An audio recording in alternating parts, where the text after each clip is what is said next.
Hey everyone, welcome to Sociastrology. Today we're going to take a look at Uranus in Gemini, which is going to be a long-term transit that we are experiencing for the coming 6 years or so. We got a bit of a preview of this transit last summer and autumn, where we had Uranus dip into Gemini and then it moved backward retrograde into Taurus again, where it's been for the previous 7 years or so. So we are going to get the long part of this coming up starting on the 26th of April of 2026, and that's going to continue through 2032. And then we'll get another little bit of it 2032 to 2033 before it moves into Cancer.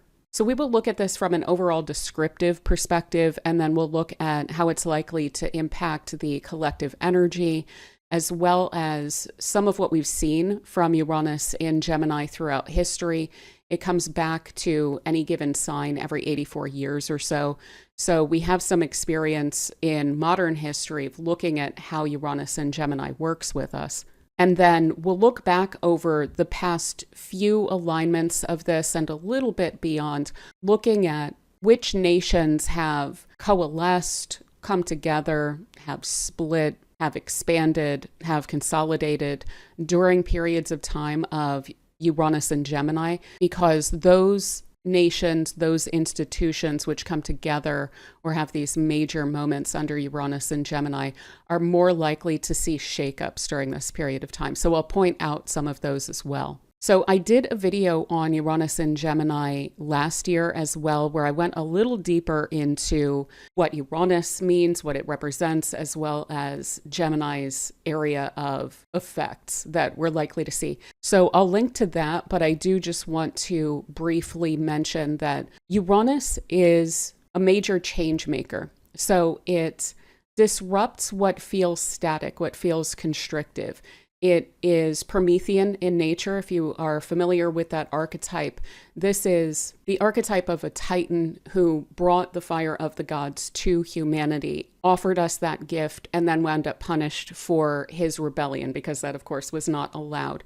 And so we see a lot of that energy in Uranus. It's a catalyst for absolutely far-reaching change. It can seem to come out of nowhere, but it usually bears gifts. It offers a sense of liberation and greater control over one's own or humanity's own affairs. So I look at it as a very helpful energy, though it doesn't always accomplish these helpful goals to us in the comfortable, security-oriented, calm way that maybe humanity would like. So again, it's a major catalyst. It represents major breakthroughs, quantum leaps, the explosive release of tension as well. So things that have been held up being liberated from that tension. It represents insight, awakenings, novelty and new beginnings, originality, innovation, brilliance, spontaneity as well. Restlessness comes up as well with Uranus. And it also shows, in my view, when I look back over it,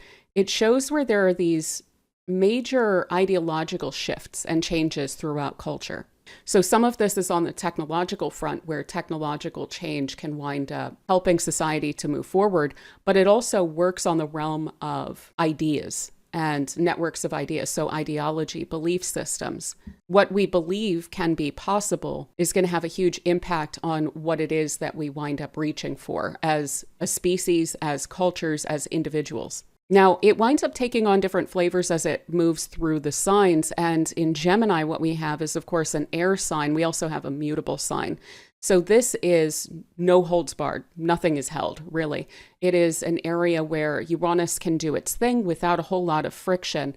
And so that is a big part of the reason why these periods of history with Uranus and Gemini represent unbelievably massive quantum leaps, where Uranus is not really held back from opening the door to a huge amount of possibility, a huge amount of progress that wasn't seen just a decade prior. It didn't seem possible. So I, for one, am very excited about this. We'll go into some of the edges that it can wind up bringing in on a social level in a moment when we go into the global stuff and the history and everything. But in Gemini, what it's going to be offering gifts around, rewards for, a liberation of, is mind, language, communication, human connection, community. It'll certainly be impacting transit, travel, education as well, information and how we receive it. It's incredibly fascinating to me that we have such a, in the States at least, such a consolidation of media right now and a dissatisfaction with that and a feeling like, oh, the information is too locked up. Well, Uranus is going to have a lot to say about that. And I think it is going to spur, for instance, a major flourishing of independent media. So where it can't effectuate a sense of liberation within certain confines, it's going to find a workaround. So when it comes to intellect, humor, idea, and mind, thought, humanity as a social species, this is where we're going to see this brilliance come through. This is where we're going to see a huge amount of opportunity and doors opening for us. So with that little backstory aside, giving some of the ideas of the different aspects of this that we have going on. From here forward, what I really want to focus on is Uranus and Gemini, not just looking at the parts of it, but looking at what kind of energy we can expect from it, how to work with it, what to avoid, and what to expect as history continues to unfold. So we'll talk just momentarily here about the vibe of this. It is very intellectual, very cerebral. It's going to be quite discursive, and I do mean that in both senses of the word. So discourse is going to be huge. There's going to be major, massive conversations going on about society and the function of society, what we should be aiming for as a species, what we've gotten wrong, how we can correct these things. One thing I always wind up harping on, and I'm sure you guys are sick of hearing, but the corrective function of Uranus in Gemini to Uranus in Taurus throughout history is pretty unbelievable when you look at it. It does seem to clear a huge amount of human karma through correcting for periods of history where Uranus was really held in a fixed earth sign. Not to say anything bad about Taurus, but on a mundane level, it is fixed earth. It's going to hold back the liberation principle of Uranus when it's there. And so what we wind up with is this kind of entrenchment of reactionary constraints and a loss of liberty. We get more and more bound up with that. And then as it moves into Gemini,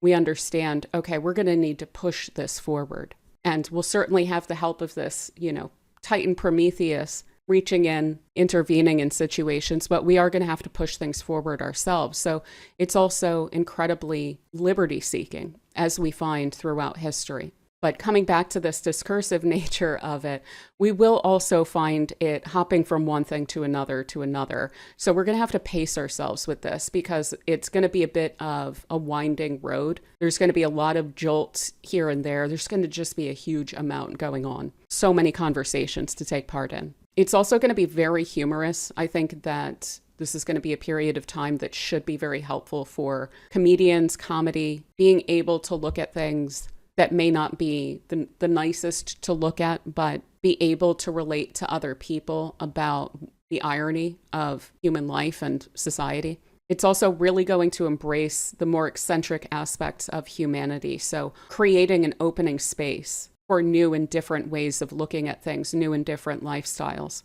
The brilliance and intellect of this is absolutely going to come through, especially in communications and information exchange and also solution seeking. So wherever there is a barrier, the workarounds are going to be figured out, I think, quite quickly. And that is also speaking to the adaptive nature of this. And finally, of course, this is where the rebellious side of Uranus is not held back either. So even those rules or socially constructed barriers, if they are holding back human brilliance and human flourishing, this is going to get quite rebellious against those things, and it's going to find ways to undermine those constructs. So now let's turn to how we can expect for this to impact the collective energy. And let me just ask, if you wind up enjoying this video, to please give it a like or a hype. I would really greatly appreciate that. But on the collective level, the way that we can utilize this personally and with each other and in groups of people to get the best out of it, to work with it rather than working against it, and also rather than leaning too hard into some of the edges of Uranus and Gemini.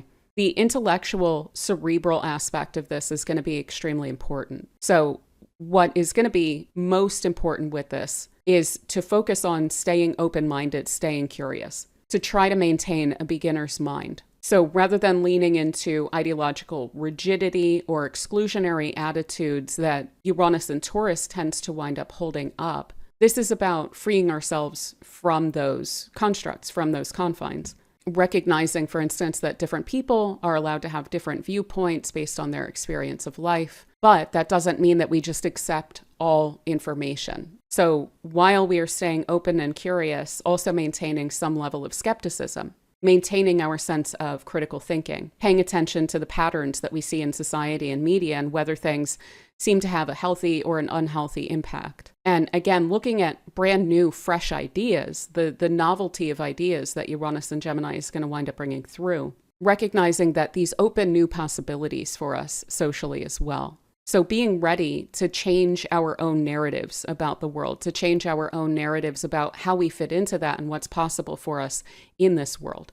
So I can't help but dive directly into some of our discussion of AI that's going to be inevitable with this. But what I'm defining here, what I'm describing is quite precisely what AI cannot do.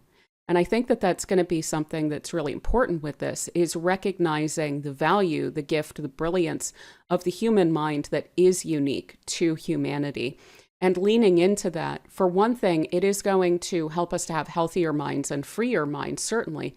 But it is also going to set us up quite well to be able to thrive within a world where we are working with AI and we are needing to adapt and adjust to that new tool. But it is only a tool. It can't do critical thinking. It can't actually generate new ideas. It's literally just amalgamating what we've already said and trying to put things in order that would make sense to a human being using language. But what it can't do is quite precisely what we can do when we're utilizing our minds to the best of our ability. So I think this is also going to wind up seeping into education in different ways. For one thing, on that level of reinforcing the human qualities that are quite valuable and trying to teach to that, not just trying to teach to let's regurgitate knowledge that we already have. AI can do that. What we can do is evaluate context, look at things differently, understand the human element in any given situation, and put things together in unique, novel, eccentric ways that are going to broaden our perspective and add to it. But additionally, with this liberation of education as well, I think that we're also going to be looking at how have we done this in a subpar way? How have we done this in a way that isn't as good as we potentially could? And some of that is going to show up in challenges to the academy. So again, certainly from a US perspective, higher education is basically in an unsustainable state at this point. And we do see a lot of people choosing alternatives, looking for different ways to pursue education and understanding, but outside of such a materialistic and expensive structure. So peer-to-peer education and knowledge sharing, skill teaching, courses and alternative academies that are more based around people with expertise in that field rather than just administration, genuine hands-on learning rather than like teaching to the test, etc. And of course, we're also going to see this on lower levels of education too. Not to mention, I do think that, with this, education is likely to become more international, where we are trying to figure out how to work with each other better, how to understand each other better, and again, how to utilize all of these new tools, all of these new technologies that we have to what they actually offer. I think we're also very likely to see some strong breakthroughs, perhaps because of AI and what it can and cannot do, and what that says about the human mind, a greater understanding, a breakthrough in greater understanding around cognition and aspects of mind and intellect. Now, with all of that said, we are going to need to, again, manage, pace ourselves, trying not to let anxiety cloud our logic, trying not to hop on every single thing that winds up cropping up. There's going to be tons of trends that crop up here and there, but they're not all going to be the be-all, end-all of whatever they seem to be innovating upon. A lot of them are just going to be little pieces in the puzzle that wind up speaking to a completely new way of managing information as a society that is going to come together over the coming several years. There is also a bit of a risk here with Uranus and Gemini affecting our minds of, and of course we're seeing this already, of AI having a really strong impact and technology having a really strong impact on our minds, both for good, as we've discussed, but also potentially for ill. So trying not to lose our social skills, trying not to lose our ability to think things through or do research through externalizing it to AI, to let it do our thinking for us. This is something I've seen way too much recently, particularly in this field, and it can't do this work. It doesn't understand what we're actually talking about when we're discussing the alignments of the planets and how they've impacted history and so forth. Again, all it can do is regurgitate what astrologers have already said about all of this. So that's great, but it can actually do astrology because it doesn't have any intuition. It can't put everything into the context of what we're all experiencing in our day-to-day lives, interacting with people, picking up on energies and things like that. So what are those aspects of any given field? What is uniquely human about any given aspect of knowledge? That's what we should be honing in on. That's what we should understand. And I think that that's a lot of the gift that Uranus is going to bring when it's in Gemini. Additionally, this is going to encourage bridging gaps between different kinds of people, between divergent ideas, trying to find solutions in the whole mix and muddle of our different ideas and our different experiences. So diversity is going to be huge here too, the value of diversification and diversity of thought and experience, diversifying our skills, being able to wear multiple hats and to relate to many different kinds of people. So embracing cross-pollinating with different disciplines, with different types of people through your community to greater understand how we all come together as well and how we can do that better. So another thing this is going to wind up encouraging is collaboration. This is definitely going to be a group-oriented era, a community-oriented era. There's going to be a huge amount of dialogue. So I would try to avoid just going it alone. Of course, we can have our own projects that we're working on, but having an open mind as well to what other people are working on could help us to be more responsive, more adaptive in our own projects as well, and understand the context within which we're creating. Now, that doesn't mean then to just kind of fall into what everyone else is doing. This will also encourage embracing our authenticity, our eccentricity as well. So what about our own self-expression is unique to us? So that's great. If we are weird, that's wonderful. Uranus and Gemini isn't going to judge that. It's going to reward our recognition of what makes us unique and our willingness to wear that on our sleeve, especially if we are also open to those who do the same in their own way. So again, that cross-pollination. Additionally, and this is going to be played upon by all of the outer planets, which are all changing signs, and we've discussed all of these together. We'll discuss them all together again here shortly. But what we've gotten over the past couple of years here is all of the outer planets, Pluto, Neptune, and Uranus, changing signs one right after the other in a short succession that we basically never see. And what they've done is they've all changed signs from earth and water signs into air and fire signs. So that is to say they have moved from relatively passive signs into very active signs. So rather than going with the flow, rather than trying to solve problems through complaint or grievance or procrastination, kicking the can down the road, not being directly involved, etc., seeking a sense of isolation or shutting things out for the sake of our being able to just kind of get through the day. This is going to be about focusing on action, taking action, and figuring out solutions rather than leaning into a sense of complaint or procrastination or inactivity. I would also recommend staying really pragmatic with technology. So trying to find some level of a middle ground between the pessimism and optimism when it comes to tech, right? This is easier said than done. And I know that a lot of us are going between those two sides and trying to figure out where that middle ground is. But stay experimental. That is something that Uranus and Gemini is also going to wind up rewarding, is using things experimentally, pulling things together, trying to use them in new ways, but also keeping an eye toward what is the purpose of this? Why are we using this? What is the end goal here? Rather than having the end goal shaped by the technology, keep the end goal in mind and use the technology where it is genuinely helpful to that end. So this is a really wonderful way, I think, to avoid the issues of disruptions to our thought and our cognition of over-reliance upon these tools. I will also say, just as disruptive as some of these technologies are, Uranus going through Gemini also speaks to disruptions to these technologies and to these fields. So I don't expect for this to just kind of take over the way that some of the hype is indicating that it will. I think there's actually going to be a lot of destabilization of those technologies and of those fields and those industries and those companies to bring them back down to earth. So finally, just to reiterate some of the potential pitfalls to avoid: rigidity, having a rigid mind, having extreme reactions against other perspectives, having knee-jerk reactions against information that feels unfamiliar or uncomfortable, taking time to think things through, to critically engage with different ideas. This is absolutely a time to embrace diversity of opinion. Additionally, when it comes to burnout, the constant change, the potentially even frantic pace that this is going to feel like it's sometimes carrying,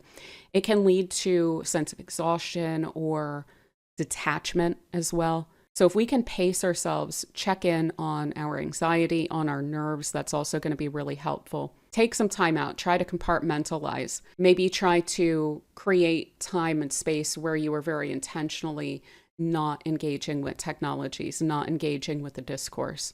And again, finally, isolation or alienation. If we're unable to relate to people, or if we have a lot of resistance to working with others or engaging with their ideas, that's going to preclude a lot of opportunities, a lot of the gifts that Uranus is going to be bringing to us in Gemini. So if we can try and make sure that we are meeting it in that Gemini energy, that's where we're going to wind up finding ourselves in the path of a lot of those gifts.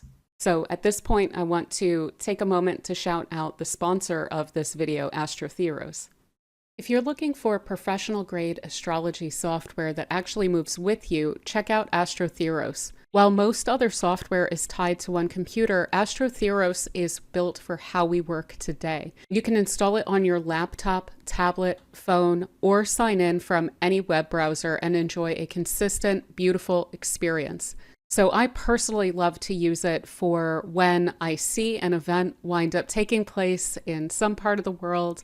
I know when it happened, I have my phone with me, and I'm able to just pull up the time and date of that event, and then I can look at it in that moment. I can make some conclusions about what's happened, and then I can pull it up on my computer later and dig into it even further. The software is designed for intuitive exploration. You can rove through time and explore transits with their signature dial. View the stars from a different angle with their novel declination graph that you can see just by flipping the chart wheel.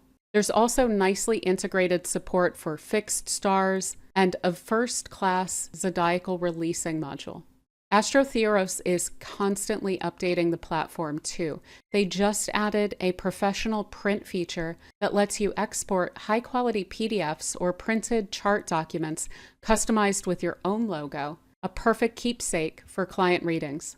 Astrotheoros is powered by the Swiss Ephemeris and the ACS Atlas, so calculations are accurate and reliable. They have a great offer for the Sociastrology community. So if you head over to astrotheoros.com and use the code Sociastrology, you'll get 1 month free on a monthly plan or 1 additional month off their already discounted yearly plan. Using that code is a fantastic way to support the channel while upgrading your toolkit. So check out astrotheoros.com with the code Sociastrology for your free month. And thank you so much to Astrotheoros for supporting the channel. So again, I looked at Uranus in Gemini in history a little bit more deeply last year, but I do want to give some of the broad strokes here. So when it comes to what periods of time are we thinking about when we're looking at Uranus in Gemini in history? We're looking at the 1940s broadly. We're also looking at 1858 to 1866, and we're looking at 1774 to 1782. So just on the face of it, we can of course see what we have is the era of World War II and just post-World War II. have the era of the Civil War and just a little bit after that. And we also have the era of the US Revolutionary War. Now, of course, there was all sorts of stuff going on outside of the US during all of these periods of time. A lot of it really reflected what was going on in the US as well, though, but maybe on less of an intensive scale, considering what also happened in 1774 to 1782 was the United States was born.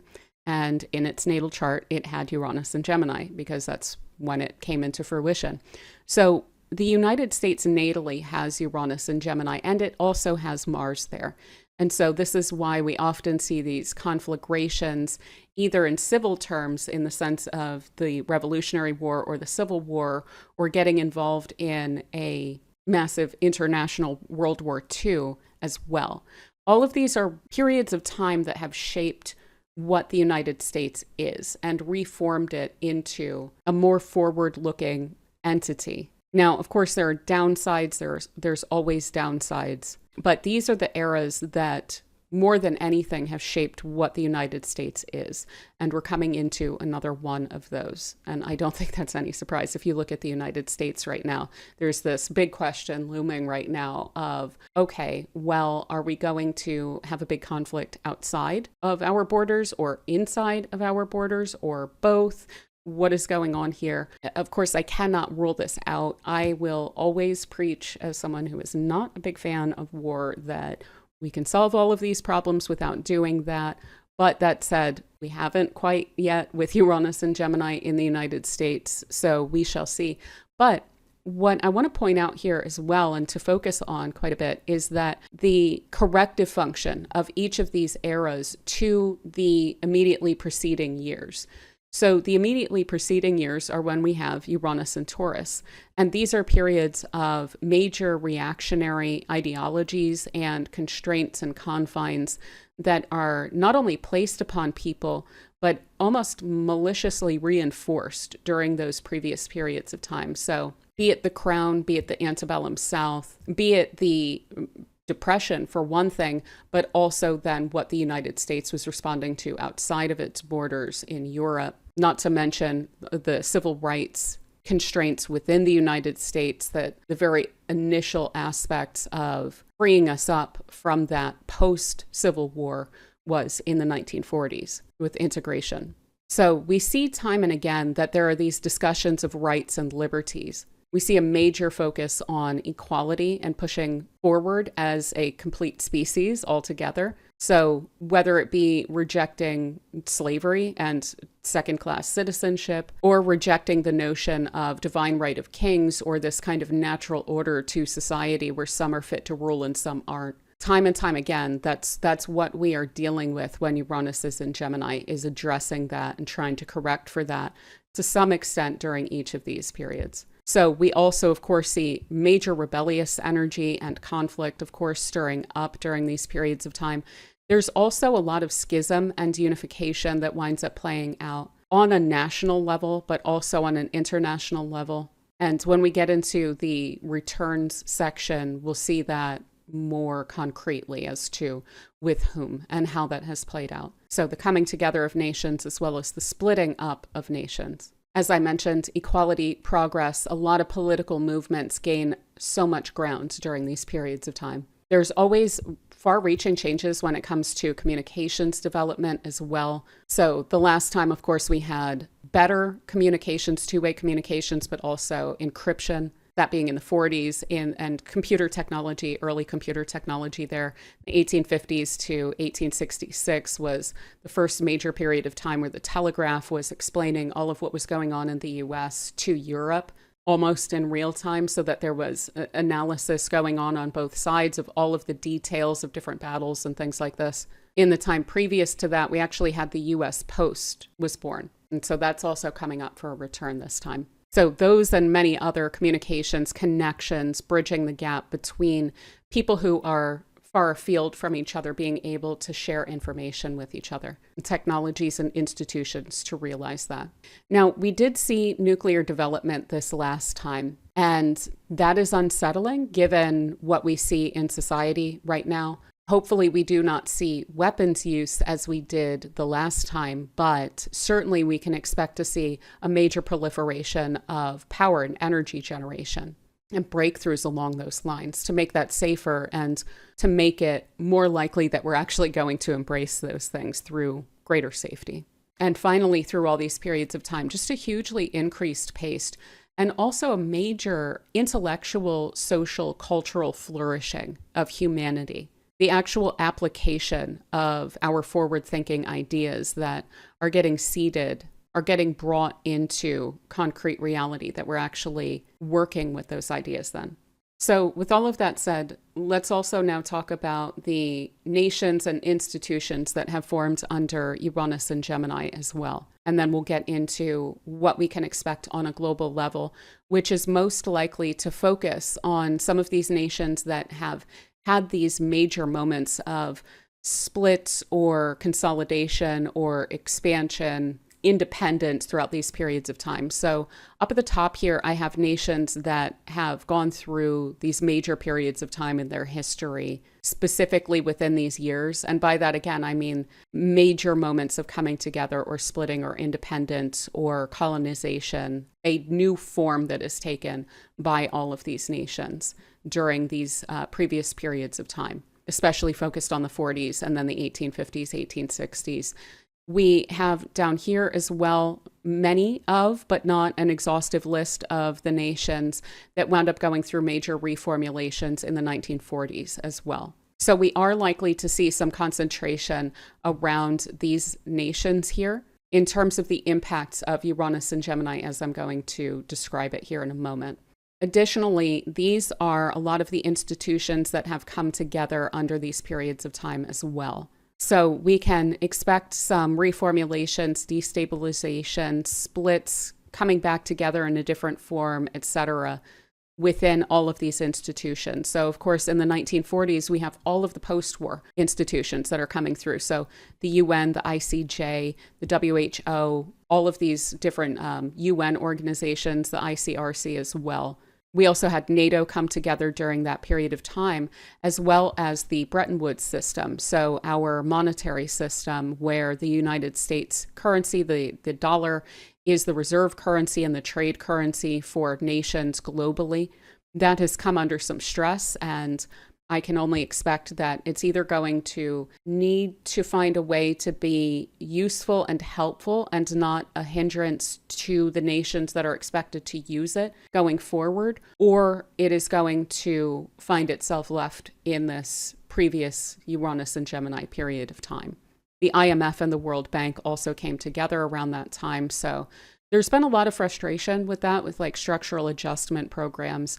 A lot of people have felt that the United States corporate class has been calling the shots for all of the nations basically that need loans in order to move forward, where they then need to give a lot of their resources to U.S. corporations in order to secure loans that they need due to, trying to heal from colonization and underdevelopment and so forth. So there's been a lot of frustration there. I think that a lot of that is going to have to be dealt with during this period of time. Uranus and Gemini definitely think is going to wind up forcing that issue. So that's been very uncomfortable for quite a while now. We also see the Council of Europe, the Organization of American States as well. And these are also potential fracture points. They're complicated right now due to disagreements. And disagreements are one of the fracture points where Uranus is likely to work when we're dealing with Gemini. What's bridging the gaps? What are the ideas there? And if they are not in alignment with each other, those fracture points may become breaking points. So, of course, just look at NATO right now. We can see this in all of these institutions and even the UN institutions right now as well. Now, of course, when we go back a bit further here, we also see that there's a lot of U.S. systems that were born. The U.S. Secret Service was born just after the nation, the very early U.S. central banking system. So that is going to come up for question. We also see throughout these periods of time radical shifts in financial systems. What are the fundamentals of currency and how it's utilized? How is revenue produced, etc.? These questions also come up big time with Uranus and Gemini. The reason for that is that Gemini has a huge amount to do with currency because it is the sign of exchange. You have one thing, this one line, say the line that's on the left of that symbol. I have something else, and we want to figure out how are we going to exchange this.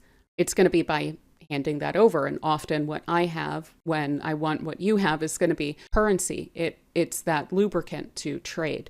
And so we're likely to see major disruptions, reformulations along those lines. We do see that repeatedly. So under this period of time, just after the nation was born, we had the first U.S. bank come together where it needed to collect revenue in order for the central government to function a little bit as it did very early on. What we had then in the 1858 to 1866 period of time was the greenback was established. In the time interim to that, there were all these little private banks that were issuing currency, and that was a whole mess of a system. We had that centralized during that period of time. We also had the first income taxes established because we had to pay for the Civil War in the Union. A bit of a joke, actually, in the United States, if you're not in the U.S., is the concept of Confederate currency, because there was actually a currency there, too. And so, of course, there was the establishment of that. As far as I know, if I'm remembering correctly, this is just kind of off the top of my head, but 1858 to 1866, I think there was a prototype to a concept of a euro where there was an attempt to equalize some of the value of European currencies to amounts of gold such that they could also be exchanged more easily. And that was also in that 1858 to 1866 period. So this is why I'm saying, when you look at the U.S. history and the history outside of the U.S., yes, it comes up loudly for the U.S. because it's a return, but we see manifestations of that on different levels also throughout the world. Now, of course, in the 1941 to 1949 period of time, that's the Bretton Woods system then. So we see this come up repeatedly. Again, that is, if you were curious at all as to what Gemini has to do with currency, with that always taking place, it's the exchange nature of it. Also, the U.S. mail came together, and most of the U.S. military branches also came together under Uranus and Gemini. So what can we expect when it comes to these nations, these institutions? What can we expect to play out on a global level with all of this energy? So major institutional reforms, they're going to have to progress. They're going to have to prove themselves valuable within these new systems that we have, these new social structures around society and how that's going to be formulated going forward. Or again, I think that they're going to wind up being left in this 41 to 49 to today period of time. So we'll see a lot of dismantling, but also a lot of radical reorganization of some of these nations and their systems and these institutions as well, especially these international institutions, which again, bridge between all of us. With the liberty-seeking principle of Uranus and Gemini, this time around, we're dealing with a different situation to some extent than we were last time, or at least it has a different face on it, right? So in the 40s, what were we also dealing with globally was literal colonization. And so the 40s were also the early thrust of a wave of decolonization and not just these little spurs toward that end that we had seen since the turn of the 19th century and then the mid-19th century as well, and since and all in between as well. But these are major thrusts. So, of course, we are likely to see notions of national sovereignty, home rule, the liberty of nations to be able to run their own affairs. That's not exactly the system that we're in right now. And we've actually kind of retrenched even more so back to this kind of control, a harder kind of control over different nations that are doing things that stronger nations don't want for them to do. Uranus and Gemini isn't going to be supportive of the system that we have right now around a lot of that. And so there's going to have to be some room made for national sovereignty and a sovereign way forward so that we can deal with each other, again, as a human family. Gemini also has to do with siblings and brotherhood and sisterhood. So that's where we see a lot of those disruptions is you can't just tell me what to do. We are both nations. You're not my dad, right? And I don't mean to belittle it in that way, but literally you don't get to tell me what to do. We need to have a discussion about this and we need to come to terms with each other. So that's why we get a lot of civil conflict, again, not only in the states, but also outside of the states, but also that international conflict around top-down, imposed and enforced through force kinds of rules. Uranus and Gemini is not down with that. That's why it always winds up disrupting that. Additionally, Gemini is a very youthful sign. So again, it's the siblings. On top of that, Aries is a pretty youthful sign. Aquarius is also somewhat associated with youth. And so I do think that this is going to be a major generational shift that we're coming into. Of course, we have seen that in the past as well. Hopefully there's not disruptions to youth in the form of, for instance, drafts. But if there are, there will be reactions to that, responses to that, rebellion against that on a lot of levels too. We have seen drafts arise with Neptune in Aries, also with Saturn in Aries, which it's going to be for a couple of years as well as with Uranus in Gemini. So we have a lot of indications along the lines of conscription, and we can expect for that to be a flashpoint as well. So we discussed the common currency considerations, the development of central banking and so forth. But of course, this time we have a big discussion going on right now around digital currency, and that does seem to be really up the alley of Uranus and Gemini. So I do think that we're going to see some developments along those lines, but don't let those considerations or notions even of social currency or UBI and the pros and cons to these things, don't let any sort of sense of inevitability of that preclude a really thorough or robust dynamic conversation about how do we ensure a sense of liberty within all of this as well. Because that's where we're going to be able to meet Uranus and Gemini and have some impact, I think, on that area. Additionally, controls over information, it's going to be disrupted. So hacking, of course, but also leaks, whistleblowers, conflicts with intellectual property, with stories, with truth, and with propaganda. All of this notion of the information space, where it has to do with nations on this institutional kind of a level, but also with us as cultures, as societies. That's going to be an area of a lot of disruption and conflict and rebellion, where people are going to try to reclaim very valuable information, especially in the age of data. There's going to be a desire to liberate data and liberate information from centralized control. So I think we're going to see that in a lot of different ways, some of which I just mentioned, some of which I'm sure I can't even think of at this point, because that is so going to be where a lot of these fault lines are going to be, and a lot of where these battles are going to wind up taking place. So even more reason to protect your personal information, your personal data, and to claim some sovereignty and ownership over that.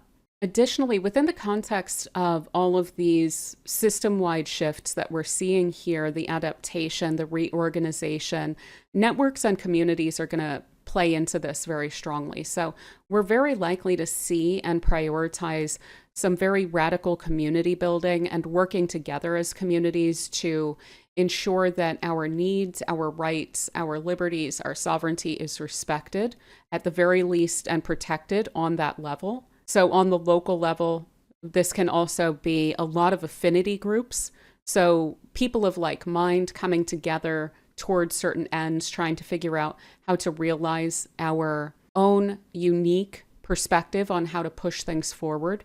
And especially as there's some destabilization to larger institutions, filling those gaps and doing so probably in a way that's actually better and more effective than the large institutions that are going to be undergoing some level of crisis, either, again, reorganizing themselves or falling away. And that's where we get the new institutions coming in, is through the ideas, through the adaptability, through the solution seeking around the complications that are starting to arise due to these old kind of decrepit institutions that are no longer really doing their jobs or seem to be destabilized for some reason or another. So finding ways around that to accomplish the goal, to accomplish the purpose, but in a better way, in a way that's going to work with society and the world as it is today and in the future. Of course, like I said, AI, LLMs, quantum computing, encryption, all of this is going to be going through major catalyzing moments where it comes back down to earth, it's destabilized, It's brought back into its place. It is liberated in some ways through open sourcing. It's going to go through a huge amount of push and pull, just like society will throughout this period of time. So I can only encourage encryption and understanding encryption through this period of time, because again, our information, our data is also going to be quite valuable and can be disrupted through this time. Additionally, with all of the concentration of technology and the benefit of technology to just a few corporations, we, of course, are going to see that with Pluto in Aquarius and Uranus in Gemini, both on that centralization front, but also on the disruptive, taking that power back for humanity level. So we have these two signs that represent technology, but we also have them representing humanity and the masses. So there's going to be a fight there over how centralized can technologies and technological breakthroughs and things like this be. So I'll give you a very straightforward example. AI. What is it actually? It is computer code that takes in all of our knowledge, all of our communications, and it regurgitates that back to us. And yet there are these centralized companies that are going to try to charge us for that, even though they're not paying us for what they took from us to feed into that machine, right? So these kinds of questions, I think, are going to become bigger and bigger and are going to be part of what's destabilizing some of these industries as well. That's just one example. There's going to be a lot of examples of trying to liberate technology, open sourcing, trying to break out of walled gardens, etc. Technology and the masses, huge amount of discourse and conflict over that, rebellion, etc. And a lot of people are simply going to tune out if there's not some reasonable level of control or regulation. I think that people are going to become increasingly frustrated with dealing with these black boxes, right? It's basically what I'm trying to get at. Additionally, logistics and infrastructure are absolutely related to Gemini. So the moving around of things, the transit of things and people, bridges, infrastructure projects, things like this, anything that brings something or someone from A to B is part of the purview of Gemini. And also the information technologies and all of that infrastructure is all under this purview. So we're going to see disruptions also along those lines. I have to point out yet again that it was on January 29th of 2025 that we started having trouble for a few months at least, and of course to a lesser volume since then, but again an increasing volume now, of airplanes being able to just stay in the sky as expected. And so what that was, January 29th, that was the first time that Uranus stationed in Taurus to go direct into Gemini that year. Now it wound up moving back into Taurus, and then again around late January, early February of 2026 now, again, we have had Uranus stationed to go direct in Taurus, but toward inexorably Gemini again. And so what do we have here but, again, an issue with why are all of these planes not working? Why are friendly fire is a lot of the argument. And there's so many aircraft losses. It's absolutely crazy, not to mention the air travel lanes and things like that being massively disrupted, the TSA getting disrupted, the not having fuel at the airports to be able to fuel planes and things like that. So we'll see these moments where that seems to come through quite especially strongly. We currently have Uranus going directly into Gemini right now. I think it's mostly going to be around those station points where this starts to peak, and then it'll chill out for a bit, and then it'll peak and then chill out a little bit. But also, what's interesting about the disruptions that Uranus brings is that it encourages us to look for solutions that are other than what we've done up until that point, that have led us to that breakdown. So it points out, here's something that you need to adapt to because it's something that can break down. So we need to find different ways around this, and we absolutely will. When it comes to different roadways, when it comes to different bridges or different travel lanes. We, of course, see, and I've been talking about Saturn and Neptune and Aries, and been saying for a couple of years here, hey, you know what, the shipping lanes are going to definitely break down here, and there's going to be blockages where there are narrow throughways and so forth. And of course, that's what we're seeing. We're also going to see things like that with Uranus in Gemini. But what these are going to help with is finding the brilliant ways to bypass those barriers and breakdowns, including innovations. So we'll also probably see a lot of innovations, not only in aviation and transit technology and logistics and so forth, and ways around blockages, etc., but also like maybe being able to go into open seas or choppier seas. How can we solve for that problem that humans don't like to do? And that's why we stay so close to these little areas, to the land. Maybe there's solutions along those lines. Maybe it's space travel breakthroughs that are going to be taking place. Maybe it's more drone technology to transit things that are smaller, whatever it is. We're likely to see a huge amount of breakthroughs that are necessitated by these barriers. So it's not just a pain in the rear disruption that Uranus brings in. It's for a purpose, without a doubt. It's up to us to solve the problem. Additionally, grid issues are unfortunately likely with Pluto in Aquarius and Uranus in Gemini. So power grids and potential overuse or breakdowns or any sort of disruptions to power grids, to our power systems, that's also then going to necessitate energy breakthroughs and grid breakthroughs. Again, like I said, I think that proliferation of nuclear energy is very, very, very likely under this whole equation. And why wouldn't we do that now that we recognize to an even greater extent just how dependent we are on these very small areas of Earth functioning the way that we expect for them to function and providing us the fuels that we need in order to, make all of our systems work and make our societies work, when we can have smaller plants closer to home, regardless of what kinds of fuels we have locally within the Earth, right? So that is a solution. Of course, there are complications there. I totally get that.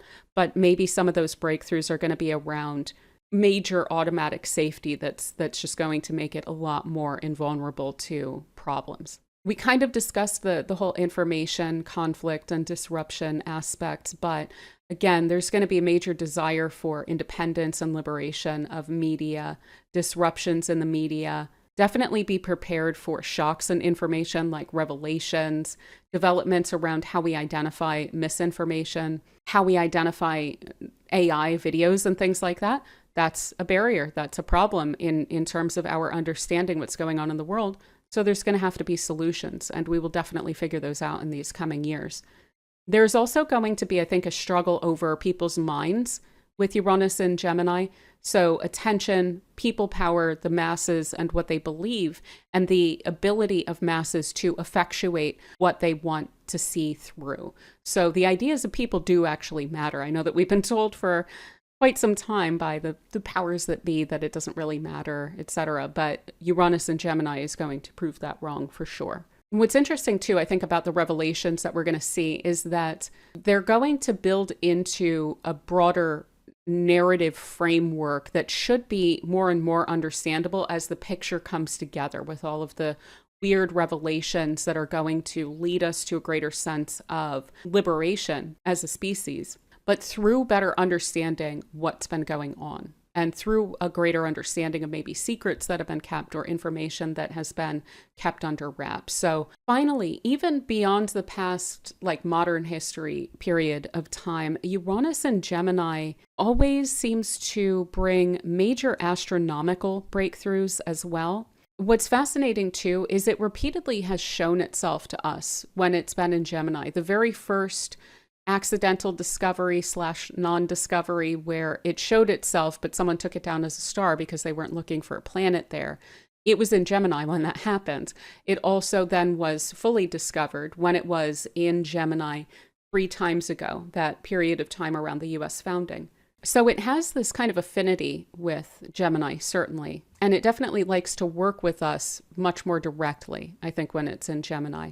Its work becomes very apparent in these periods of time. But as we go even further back in history, it was when Uranus was in Gemini, before we knew about it, of course, that we had Galileo's breakthroughs of sight, the discovery of the moons of Jupiter. So being able to see things that wind up breaking open our minds and our ideas of how the universe functions. And I'm quite sure it was the same period of time that Kepler also had his breakthroughs about planets moving in ellipses.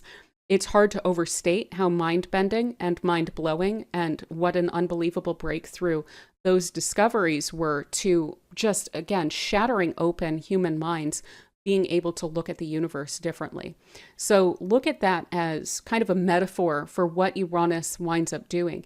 These things that we thought couldn't possibly be the case, but wind up making everything make so much more sense. They show themselves to us during these periods of time with Uranus and Gemini. So finally, coming back to the social, political trends here. Again, like I mentioned, there's this corrective function that Uranus and Gemini plays to a very reactionary, rigid Uranus in Taurus period of time that always immediately precedes it. And so this is a period of time where things are very shut down, shut out, where there's a focus on securing one's own mind from having to deal with the ideas of others or having to open our minds at all. Uranus in Gemini comes through and it winds up blowing back very hard against the purveyors of that kind of attitude. It winds up then opening the door to a huge amount of human and social progress, as well as jolts toward equality. We even wind up seeing this in working systems and how people are working. So we can expect to see some shakeup in like the work day, how we work together.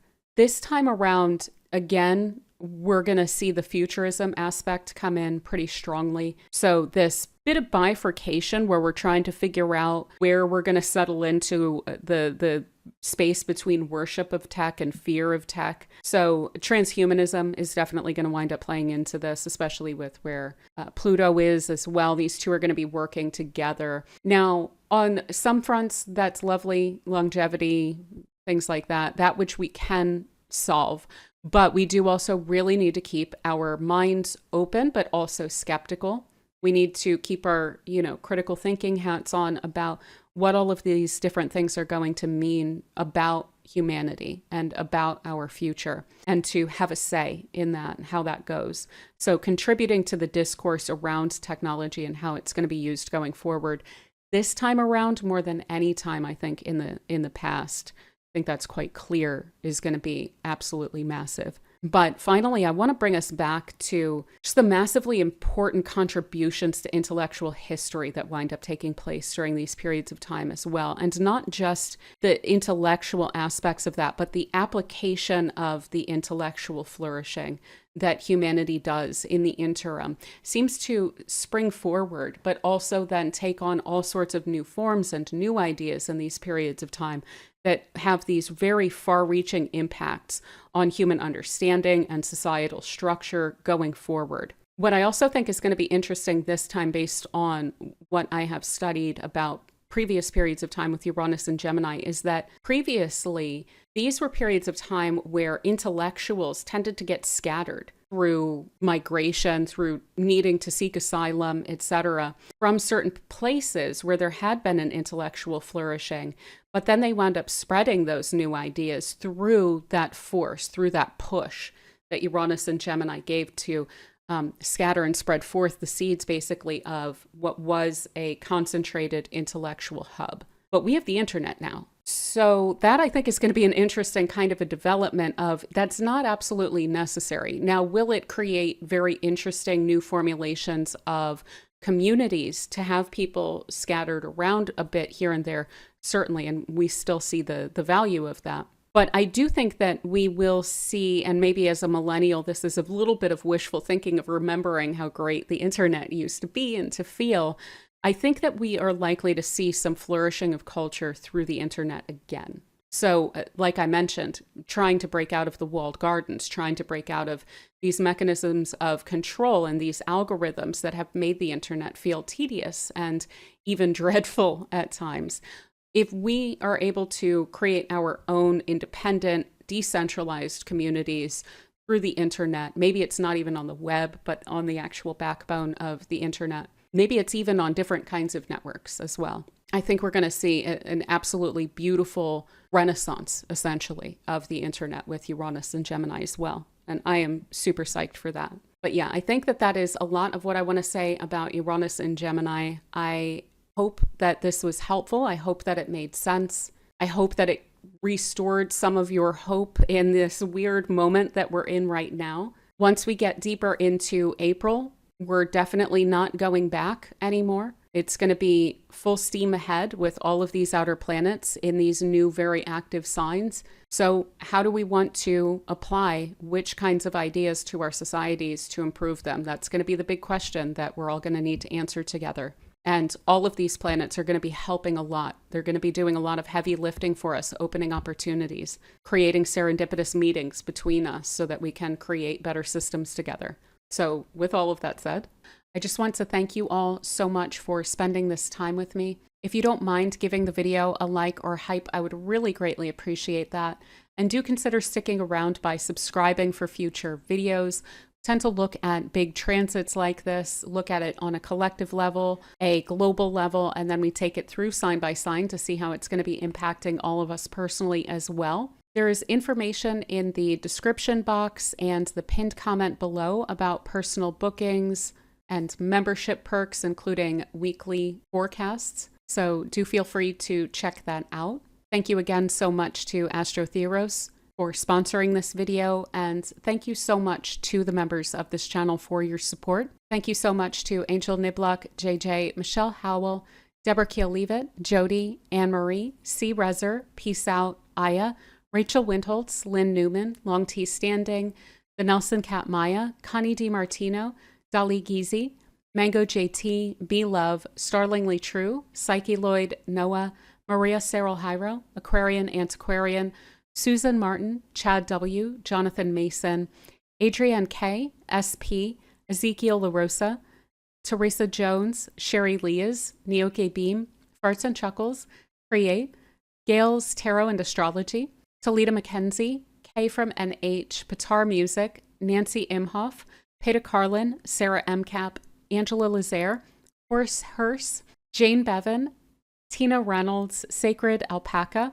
Natasha P., Indy Loon, Linda Skull, Marinu Shamiri, Ellen McCormick Martins, Black Sheep Pink Unicorn, Someone77, Purple Table Tarot, Hookerzilla Joshua Owen, J.A., Carrie Affronti, Mike, Lynn Ching, Iska Kuznetsova, Linda Osborne, Denise Gull, Many Stars, E.F., Zoe, Plamena Molinova, Dante Hill, The Muslim Researcher, Larissa F., Marlo Murphy, Allison Arthurson, Janelle S., Janet McCann, Gamine, CPT Alpha 12, Mina Dobras, NG, Rebecca Cortez, Ricky Dandridge, Nova Kane, Brandy Williams, Allison Elliott, Mason HKW, Adia Freya Willow Raven, Psychics and Mediums, M.A., Nat Catnip, Shane V., Jesse, Aaron Paterson, Shell Hawkins, Amanda Emmons, This Is It, My Friend,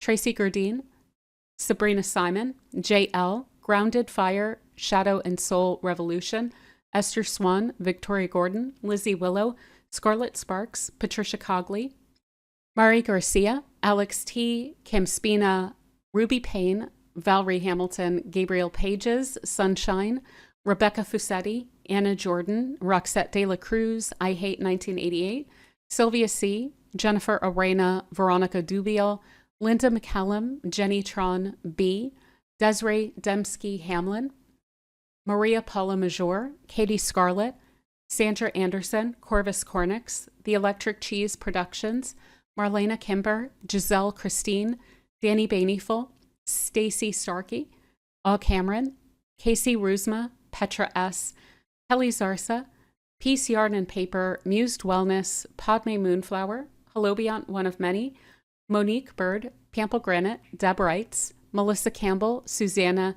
Jenna Martindale, Charles Oganike, Siobhan, Big Sky 25, I Am Just Me, RG, Maria Brandusa, Holman, Moon and Mind with Val, Perky Cutie, Angela C., Amanda, Rusina Velev, Belen Valadares, Almut Reinhold, Perrin Charis, Amy Odom, Jenna Chatton, Sophia M., Still Ripples Coaching, Floto Yudi, Catherine Terra, Lisa Cummings, Dortnia Cogman, Melissa Sinclair, Finau Tutone, Jessie Gret, Sharif Artsuk, Linda Yavin, Mel, Daryl Fong, That Witch, Danny Psychic Tarot, Bucky, Eye of Modoc, The Crabby Cancer, Bubba444, G, From Scarcity to Sovereignty, Ronik M. West, Nika Ritter, El Rude, Mardulia, Rich Casey, Via Matvays,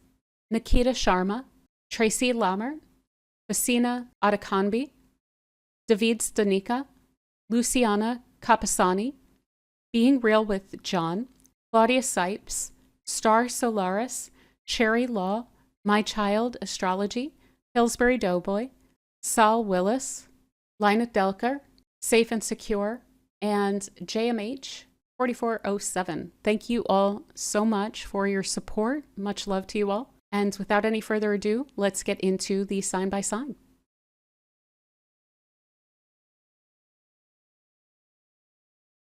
All right, so for Aries, we have Uranus in Gemini transiting through your third house. This is the place of your conscious mind, your communication, your connections to the community around you. Peers, neighbors, siblings tend to show up here, as well as technology and your everyday life. So you may find that things are switching up quite a bit, and not just once, but somewhat repeatedly. So really far-reaching changes in your daily plans, in your everyday life. So how does that look? How does your commute look? How does your working life look? Who is it that you are connecting with? How is your relationship with your community and your kind of engagement with events and things like this around you? There's going to be a lot of sharp shifts in that over the coming several years that should help you to feel more free to be yourself within all of those connections and free to pursue a more liberated sense of your daily life where you feel like you have a little bit more control over all of that. Additionally, when it comes to your ideas, your mindset, your opinions, your views on things, even how you think, like your thought process and how you process information is going to be shifting and changing as well. Now, you may feel pretty restless, or you may feel like there's a sense of information overload at times. There may even be a little bit of anxiousness or a sense that it's a little bit more difficult to control the volume of thoughts that are spinning around your head all the time. So I would recommend looking into methods and remedies for nerves around now, and especially nerves where it has to do with your thought process, because all of these pivots, all of these changes could wind up keeping you in that kind of stirred up space as well. How you communicate too. So your communication style and how you express yourself is also likely to be shifting at different times. And you may go through different phases where you're learning the ropes, or you're better getting to know how you really enjoy communicating. Do you like to be really forthright? Do you like to be more persuasive? Do you like to try to draw people to feeling like they are drawing their own conclusions about things? Do you like to be really harmonious in your communication style?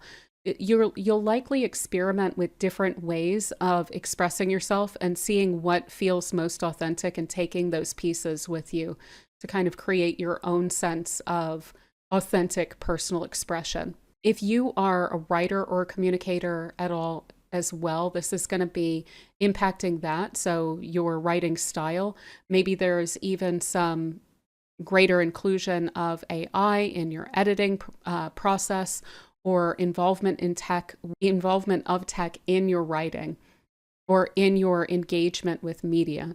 Maybe this is you figuring out how to use technology to keep up with your correspondences a little bit more, or to trace and track them a little bit more closely, so that when those moments do occur where you feel like you're a little bit inundated with communications, maybe you can streamline that process again through some sort of utilization of AI or something like that.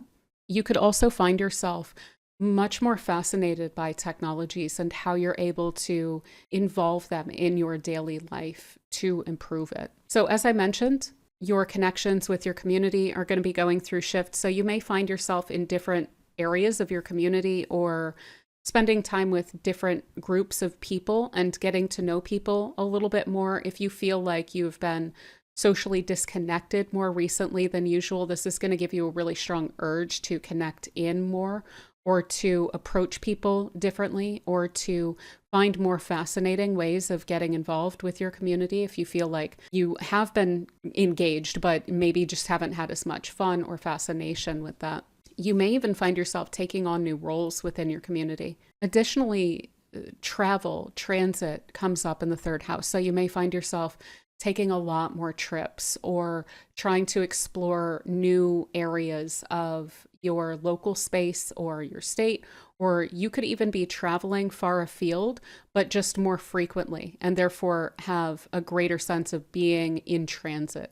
But yeah, other than all of that, so the tech aspect and how you process info, I also wouldn't be surprised to see you try to liberate yourself from social media or from certain communities, certain connections that feel too confining. You could even be spinning up new identities online or new ways of approaching social media so that you do feel like you're able to be more authentic. One thing I would caution about for this a bit is, especially if you are an Aries that has a lead foot kind of an issue, I would watch out a bit for speeding or for taking risks with driving, because sometimes Uranus can indicate accidents, and in the third house, you can be like in a commute or something like this. So I would definitely try to be a very cautious driver. But yeah, I think that is pretty much what I have for you, Aries. So I do hope that this Uranus in Gemini treats you super well. And thank you so much for spending this time with me.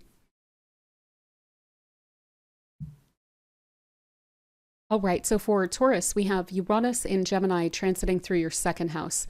So this is the place of your personal resources. What we can see here is income streams, possessions, what you value, what you prioritize, what's important to you, your sense of self-sufficiency and self-reliance, your finances, generally speaking, so your budget as well, expenditures, what you spend on, how you earn your money, etc. Also, the aspects of yourself that you really value. So there's likely to be shakeups and innovations along all of these lines.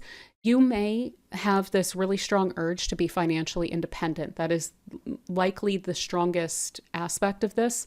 And that could have you bringing in new income streams or independent income streams. This could be through investing. Maybe that's something you haven't done yet. Maybe this is through working remotely and therefore feeling like you're a little bit more in control of what you're spending on and how your day goes. This could be freelancing or doing side gigs. This could be somehow with Uranus in Gemini, utilizing AI or technology in order to make money as well. This could also just be very straightforwardly also with Pluto going through your 10th house. That's not shown here, but that's another transit I know is going on. You may just want to feel more in control of your career, your reputation, your legacy, and you may want to work for yourself. And so figuring out the changes, the adaptations that you're going to need to make, the adjustments you'll need to make in order to get yourself there. So trying to be as flexible as you can should be really helpful, but this will absolutely help you to become financially independent in that way too. Additionally, you're not going to want to need to look to other people for answers on what it is that you value. So this is really rooting your own values in yourself. What do you like? What are your preferences? What do you want? Not keeping up with the Joneses, not looking to what other people expect from you. This is about what do you value and what do you want to put your time, effort, energy, money, etc. into in order to see grow. So even your sense of security, how you manage your possessions is going to be very much up to you. And that's going to be an area where you're wanting to feel liberated as well. So what makes you feel secure? It's likely that that's going to come through multiple phases of shifts and changes as you get to know yourself better in the coming couple of years. But also how you manage your possessions and your money and your budget and what you invest in and all of this. Keeping that a little closer to home, keeping that closer to your vest, I think is going to be something that you're going to want to do here. There is a risk of impulsive spending. So that is something that I would try to keep in mind. There's likely to be ebbs and flows, so highs and lows with Uranus in Gemini. So always try, if you can, when you do have those upswings, to save for a bit of a downswing there. You may find that, for instance, if you're on an upswing that you spend in accordance with that and then feel a little bit annoyed by that later when maybe there's an expense that comes up or something like this. But what's cool is this can also encourage unconventional saving strategies that really work for you. So if there are certain things that people tend to spend on, but you don't really feel the need to, then I would say follow your own heart when it comes to that. If you have some possessions that are what other people would consider out of date, but you don't feel the need to upgrade them, or maybe there are certain things that people tend to own that you don't feel the need to own these things. Not questioning yourself, I think, is going to be really important with this. And you could even find yourself financially liberating yourself through some really excellent saving strategies. Finally, this is also putting Uranus in the second house. So when it comes to what you value, and especially like what you value about yourself, you are likely to have all notion of skill diversity, adaptability, intelligence, thoughtfulness, curiosity, all of this really reinforced throughout this period of time and made kind of even more eccentric. So when it comes to the quirky skills that you have, when it comes to your ability to multitask on different things, when it comes to your ability to respond to circumstances and situations in a way that leaves you much better off than it often leaves people, that's going to be something that you find incredibly valuable throughout this period of time. So overall, when it comes to financial independence here, utilizing all these different strategies and different ways and figuring out what works for you and what doesn't is going to be the best way to get you there. But yeah, I think that is pretty much what I have for you, Taurus. So I do hope that this Uranus in Gemini treats you super well. Thank you so much for spending this time with me.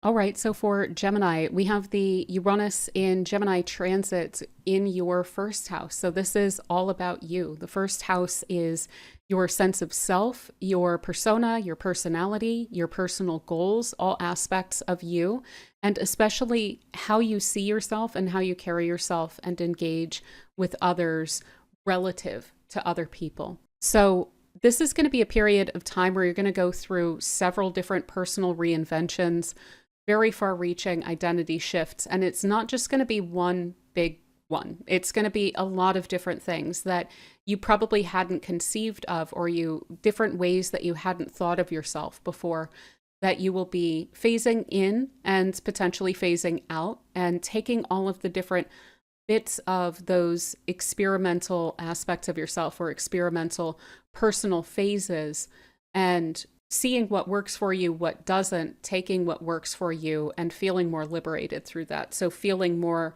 uniquely yourself, feeling like you are more than in control of who you feel like you are and how you present yourself and how you're running your life. So this can stir up a really strong independent streak as well.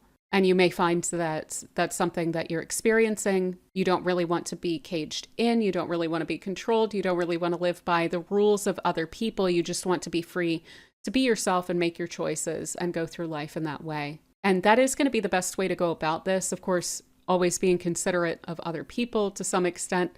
But the more that you try to confine yourself to the expectations of other people, the more frustrated this Uranus could wind up being. And it's in a very important spot. So keeping in mind that it's there, keeping in mind that it is encouraging you to go your own way is going to be really important. Now, some of these changes that you make may literally be to your physical appearance, and they may be pretty striking. Uranus is often quite striking, very noticeable. And so you may make some pretty big, striking changes when it comes to your appearance, your style, your image of yourself, and your image of kind of who you are and where you fit into different groups, and do you fit into different groups and so forth. So how you're presenting yourself is going to change in accordance with how you feel differently about yourself as well. Additionally, when it comes to your personal goals, this is going to be shifting those quite majorly as well. So you may find that there are old goals or aspirations or projects that you've had in the works that you are either wanting to change drastically, or that you are wanting to leave behind you and then go and do something very new and novel and exciting. And this may be simply you don't feel aligned with some old version of yourself anymore. And so not only does your appearance then change in connection with that, but also your goals and your aspirations and what you're after, what you're trying to accomplish may change. Your values may also wind up changing. What's important to you, your priorities can wind up changing through this period of time as well.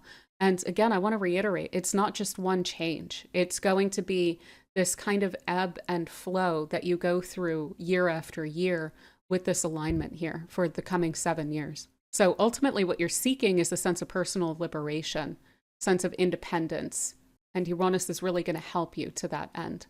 But there may be some aspect of this, again, if there's a lot of yokes from the past, hopefully as Uranus has been in Taurus, you've been able to get rid of a lot of those as it's been going through your 12th house. But if there are any remaining that you may not be aware of, this Uranus moving into your first is going to point that out. So any sort of constrictions or conditioning from the past, or this is just how we do things, kinds of rules that you've lived by up until this point, you're going to feel a really strong urge to break with that and to leave that behind. So I really would not sweep that urge under the rug. You may not be able to do all of this all at once, but if you try to resist that, then this can wind up creating a really intense sense of restlessness or anxiety or personal frustration. So, and going with it is going to be super important. Now, others may not love this because you're going through these big changes and people may question you and they may see you as unpredictable or flaky or like you're changing too many things. I would really recommend tuning that out. You're also very likely to, like I said, Uranus can be quite striking. So having a really striking impact on people. So being like a lightning bolt in people's lives, lighting people up, bringing ideas that haven't been floated before, looking at things differently, innovating, and being really ahead of your time and potentially inspiring other people as well to liberate themselves because you're carrying that Uranus right on your sleeve. So people are able to see this is how you live when you are liberated. And if they can see that in you, then you can inspire that in them as well. So you may find yourself really wanting to have this kind of effect around you. Uranus is also a very social and societally aware planet. So you may find yourself drawn to certain social causes and really taking up the mantle or being almost like a spokesperson or something, or really advocating for certain ideas, either collective ideas, spiritual ideas, social ideas, political ideas. This could even be like innovations within your field that you're wanting to put forth. Embracing innovation, embracing a forward-looking perspective is also going to be really wonderful with this and should be rewarded quite well. But yeah, other than that, I will just say this is going to bring in some really surprising opportunities. It's going to be opening a lot of different possible doors for you as well. So try to stay open to different ideas. But I would also say there is a bit of a risk of doing things a bit too quickly. So try to take your time with some of the decisions that you're making. Not a bunch of time, but just think things through at least once before you jump all in. Follow your passions, follow your excitements, but also come back to your sense of intelligence, your sense of social intelligence as well, your ability to connect with people, your humor. Remind yourself to pull back to that and to let that be a major guiding light for you. And then this transit should leave you feeling so much more inspired and so much more authentically yourself by the end of it. But yeah, I think that that is pretty much what I have for you, Gemini. So I do hope that this transit treats you super well. And thank you so much for spending this time with me. All right, so for Cancer, we have Uranus and Gemini transiting through your 12th house. This is the place of your subconscious. This is the place of things outside of your awareness, of solitude. We can see a lot of spirituality, psychology, karmic patterns that take place in the 12th house. So you're likely to have a lot of interesting insights and breakthroughs, especially with regard to what's going on under the surface within yourself. So dreams could arise that wind up pointing out certain patterns or start to show you how things are going to be playing out. So getting some insight, some guidance from your dreams. And this could be patterns of behavior. It could be patterns of thought like self-doubt, any sort of hidden fears, self-limiting patterns. This could be understanding your patterns better. So on the level of like early conditioning that you went through, look at it like how you see yourself before you even conceive of yourself. So what is the energy that you carry about yourself as you go through the world? Is that fearful? Is that confident? How do you see your sense of purpose deep down, deep down, right? You're likely to have a lot of this come to the surface and be dealing with it on a more direct level in the coming several years. Now, this will probably be something that you get kind of used to, where it's just going to be like your self-analysis era, right? Where you dive into the different feelings, the different sensations that you feel, questions around your boundaries, how you connect with people. And I also wouldn't be surprised to see go hand in hand with this some karmic endings or a sense of closure that almost seems inexplicable outside of a framework of getting to know yourself better or understanding your patterns better or some sense of being connected to spiritual intervention into your life. And this could even lead you deeper into spirituality. So Uranus can also be a major fascination, like an abiding fascination and desire to understand more on a conscious mind level, spirituality, your connection to that, divination, your intuition, who you are when you're away from everyone else, when you're away from different influences, and you're just kind of under the influence of spiritual energy. So this could really connect you with your sense of guidance. And I wouldn't be surprised to see weird, surprising, serendipitous or synchronistic guidance points that you're able to find through this period. And they may stand out. You may very much be able to, after the fact, kind of put your finger on, oh, this was the feeling that I got at this point, and it wound up pivoting my life in this really meaningful way because I followed that guidance. Now, you may also find that you have a greater interest in solitude, in doing things on your own, on working behind the scenes, especially with regard to developing yourself or personal projects, creative projects. If you're already an artist or an intuitive, this is really going to bring those talents online even more and cause you to feel like you're channeling or you're connected to some sort of a muse on a deeper level as well, or at least more aware of where that energy is coming from. You may even want to study this directly. Now, additionally, this can be internally pretty restless. So I would say get to know your self-soothing mechanisms, because there is likely to be this underlying restlessness or this sense that you should be pushing yourself forward in some kind of way, or that intuition, that sense of this is right, this is wrong for me, that becoming louder if you're not immediately aware of what that is or where it's coming from or what it's responding to. It can feel like this continuing sense of anxiety about how to approach certain things. So try to find those quiet outlets for that. Try to learn to quiet the mind down so that you're able to tap more into what it's trying to tell you. Some of what I'm trying to get at here is some of what it's trying to tell you is probably around those unexpected karmic endings or closures that need to come through that maybe you're holding on to. And that's where that anxiety is going to come from, is grasping onto things that you should be letting go of. Uranus is all about liberation. So it's trying to liberate your subconscious mind. It's trying to liberate you from fears or attachments that are limiting you. So the more flexible that you can be with that, the better result you're going to wind up getting from it. Now, the good or bad news, depending on how you look at it, is that Uranus will just work on its own. It will take something away if you are grasping onto it and you're not supposed to have it. So it's not that something's just going to stay in your life indefinitely. But I think as humans, we like to feel like we have some hand in when and how things are being released.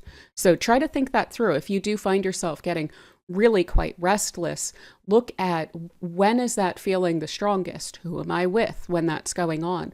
What are the thoughts that I have about myself? Sometimes that can get into a bit of a pattern of feeling restless and then feeling depressed and then feeling restless. And it's like, no, it's trying to point out that self-limiting mood is part of the issue, so just try to tap into how you're physically and subconsciously feeling about things. You're likely to get a level of insight that is quite unfamiliar and a real gift. But if you don't tap into that, that's where that anxiety is coming in. And yeah, finally, I have here working on secret projects. You may even have things going on in the background that you're deliberately not sharing with others so that you're able to do it freely. You're able to do it your way. You're able to get the ball rolling and maybe even come to a sense of completion with something before you start to invite the influence of other people into how that's going to go. Also, just an interest in esotericism. So knowledge that not a lot of people have, developing and studying that. And again, having just a sense of abiding fascination with secrets, right? Things that are kept under wraps. But yeah, I think that is pretty much what I have for you, Cancer. It's a very interesting kind of an alignment. As a Gemini rising, I am just coming out of this one, and it's been quiet at times, but boy, have I learned a huge, huge, huge amount. So I do hope that it treats you well, and thank you so much for spending this time with me. All right, so for Leo, we have Uranus in Gemini transiting through your 11th house. So this is the place of your group dynamics, mutually beneficial connections with people, as well as your hopes, dreams, aspirations, your connection to society, generally speaking, and the role that you play within that. So I would expect some turnover in your friendships, in the social networks that you're connected to. Uranus brings a sense of liberation, but also a sense of novelty. So if there are groups that feel like they're limiting your growth, or maybe you're growing in a different direction, this is going to encourage you to maybe move on from some of those or detach from some of those, as well as embracing new groups of people, new connections, new ideas, new roles to play within the groups that you're connected to, even if that means you're needing to remove yourself from one and join some other group, or create some other group even. You're also likely to be a major lightning bolt within social circles, so having a very strong impact on people, really making a strong impression, maybe bringing ideas that are very fruitful into the equation. And you may even find that the people that you're connecting to are quite eccentric or unconventional, very intelligent or tech-oriented. Maybe these are people who are involved in media or marketing. Maybe they're connected to the community in a very strong way. So getting more involved with people who are like that, and therefore getting more involved in projects and groups like that. So this could be playing a strong role in your own community, connecting with social causes, contributing to that, sharing your ideas about how society should function. This could even be stepping into a new role within your colleague groups as well. So being the ideas person, being a kind of creative or eccentric mind that's going to bring in ideas that could benefit a company or could benefit a field. One thing I will say about this is Uranus can, because it's such a spark, it can be a little bit unreliable, like long term. You may find even when you connect with new groups that some people drop the ball. Maybe you don't want to overly rely on the word of other people. People could say things and then not wind up following through. There could be a lot of projects that you wind up starting with groups of people that seem difficult to get to a sense of completion. You may even find yourself getting strongly involved in even maybe mutually exclusive groups, or you may find yourself being a bridge between different groups as well, with Gemini in the mix here. So just because you step out of one and go into another, I wouldn't expect for that to just be a one-off kind of a situation. This may be something of a pattern that you find in the coming years, that there's this continual growth through connecting with new groups of people. So different phases, even in your life, your social life in particular. And that may feel, again, like this lightning bolt alignment to certain groups, certain identities, certain roles that you're playing. And then just as quickly a sense of, well, I've played my role here, and now there's this new group that I feel very, very aligned to, etc. So the whole idea here is try not to get overly attached to specific roles or specific groups. This is all about growing and a sense of liberation and coming into true alignment, especially with broader growth goals. So I also have here these notions around your goals, your aspirations, your hope. This is going to spark up new aspirations, new fascinations when it comes to what could I be and what could I achieve.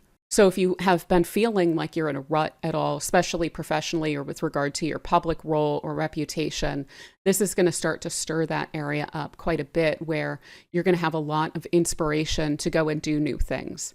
So again, with Gemini and Uranus in the picture, this could definitely have to do with technology or media, collective efforts, community ideas, communications of any sort, even travel. And you may find yourself like hungering for information, for a sense of greater experience with all of these different aspects of life, and then following that.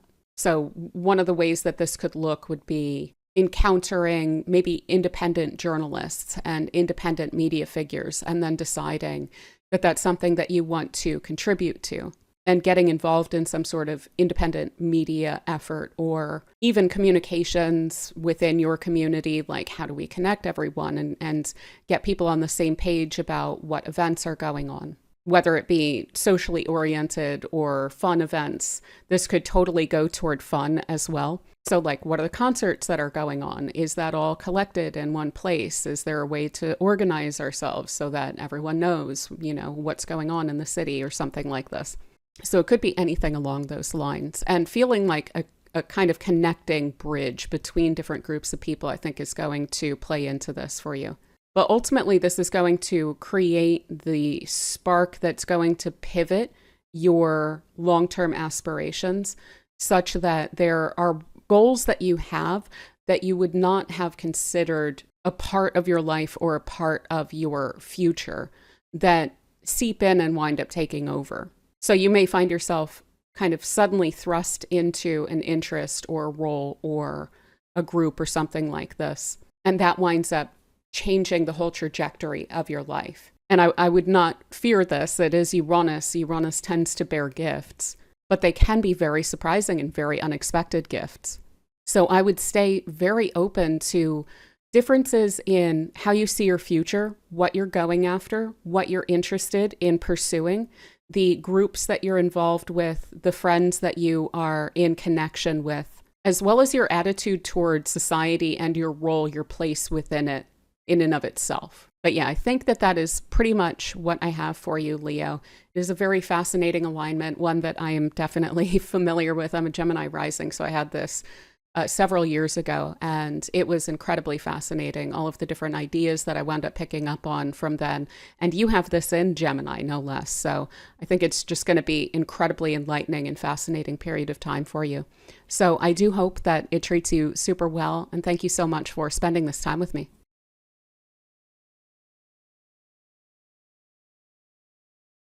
All right, so for Virgo, we have Uranus in Gemini transiting through your 10th house. This is a place of, if you have a traditional career path, it's going to be showing up as that, but it's also your reputation, your legacy, your ambitions, the roles that you play out in the world, what you're known for. So this is going to make that area of life pretty nonlinear. You may find that this is already sort of kind of the case for you because of the fact that you have Gemini in the 10th house, where it can be difficult to just stick with one traditional trajectory or one traditional career path, in particular out of a sense of mastering and then getting kind of bored with wearing one specific hat. So you're already good at multitasking in this area of your life, especially with Virgo rising in particular. But Virgo, generally speaking, that's usually going to be the case. So this should be kind of welcome. But if that's something that you've gotten crap for, let me just say, as a fellow major mutable sign person, it's very normal to do that. And for a lot of people, it works super well. And in fact, for mutable types of people, and that is, sorry, I'm using jargon, mutable signs are Virgo, Gemini, Pisces, and Sagittarius. And we tend to be excellent with multitasking and not so great at just doing one thing. So I would say, hopefully Uranus, as it comes through and it tries to liberate you in this sense, if you don't already embrace that, because again, different types of people can kind of frown upon that or say certain things and act like you're flaking or something like that, even though you learn every time you take on a new role, and maybe you're really excellent and actually fulfilling multiple roles at once.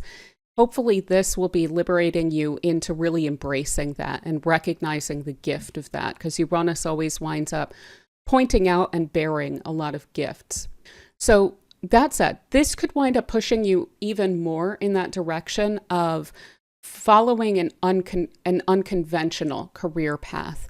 So pushing you maybe even into fields that are quirky or strange or really new amalgamations of different skills and talents that you wind up bringing to the table.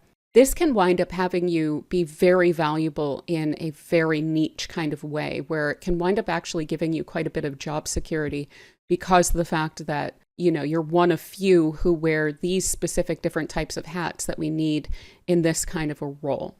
So if you do feel pulled to and fro, try to recognize all of the skills that you're gathering, that you're picking up along the way, even the soft skills. But that said, this could also push you in a technical direction or a very like intelligence or learning or teaching kind of a direction as well. Maybe even media or communications is going to be big in this. Technical skills are likely to feature a little bit more directly in the coming years. This is also going to spark a change or a pivot in your public image, in your reputation. People are going to start to see you quite a bit differently and recognize a lot of the unconventional skills that you are bringing to the table. So this could be a really wonderful time to like revamp your CV and start to bring on board, or your resume, start to bring on board into that things that maybe didn't seem like they fit, but are things, skills, for instance, that you've picked up that you definitely value. This could even indicate leaps and bounds. So not like the nonlinear path, what's interesting about it is that, yes, at times it can feel frustrating. It can feel like we're going horizontally quite a bit, but then you can wind up with these springboards that you wind up coming across that wind up lifting you way up into positions that at times you may be a little bit restless or anxious about. Am I ready for this? I kind of got thrust upward into this position. So this could be a sudden promotion or something that feels like a huge step up becoming available to you as an opportunity. And I would really avail yourself to those opportunities that are coming through, especially if there's a sense of inherent fascination that you have with doing something like this. So definitely expect sudden job changes, innovative professional roles. This could even have you going freelance or going independent, working with clients or working more independently, being more open with like how your day is going to wind up looking. Again, this could have you wearing a lot of different hats in the sense of if you're going independent, needing to fulfill a ton of different roles that would be in like a company if you're going on your own. But again, you are uniquely suited for something like that with Virgo energy.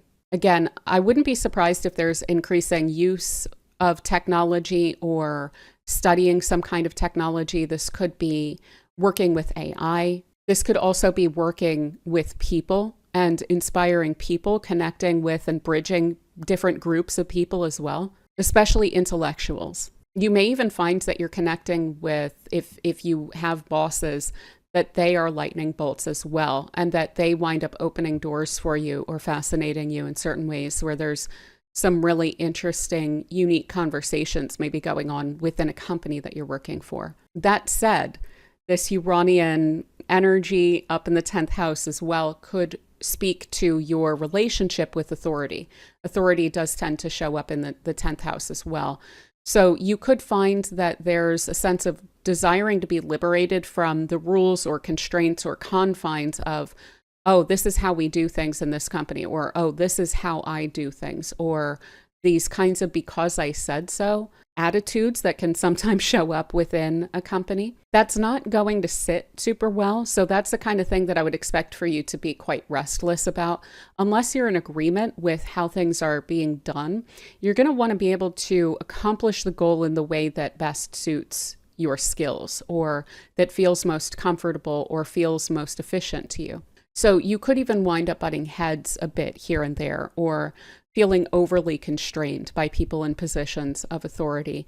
And if that is the case, that would be a cue where if you don't feel like you can do anything about that within that role, might be wise to look for something else that's going to give you more freedom, so that the other side of Uranus is maybe mitigated or controlled a little bit. So certainly as human beings, we like to feel like we have some control over how things are playing out.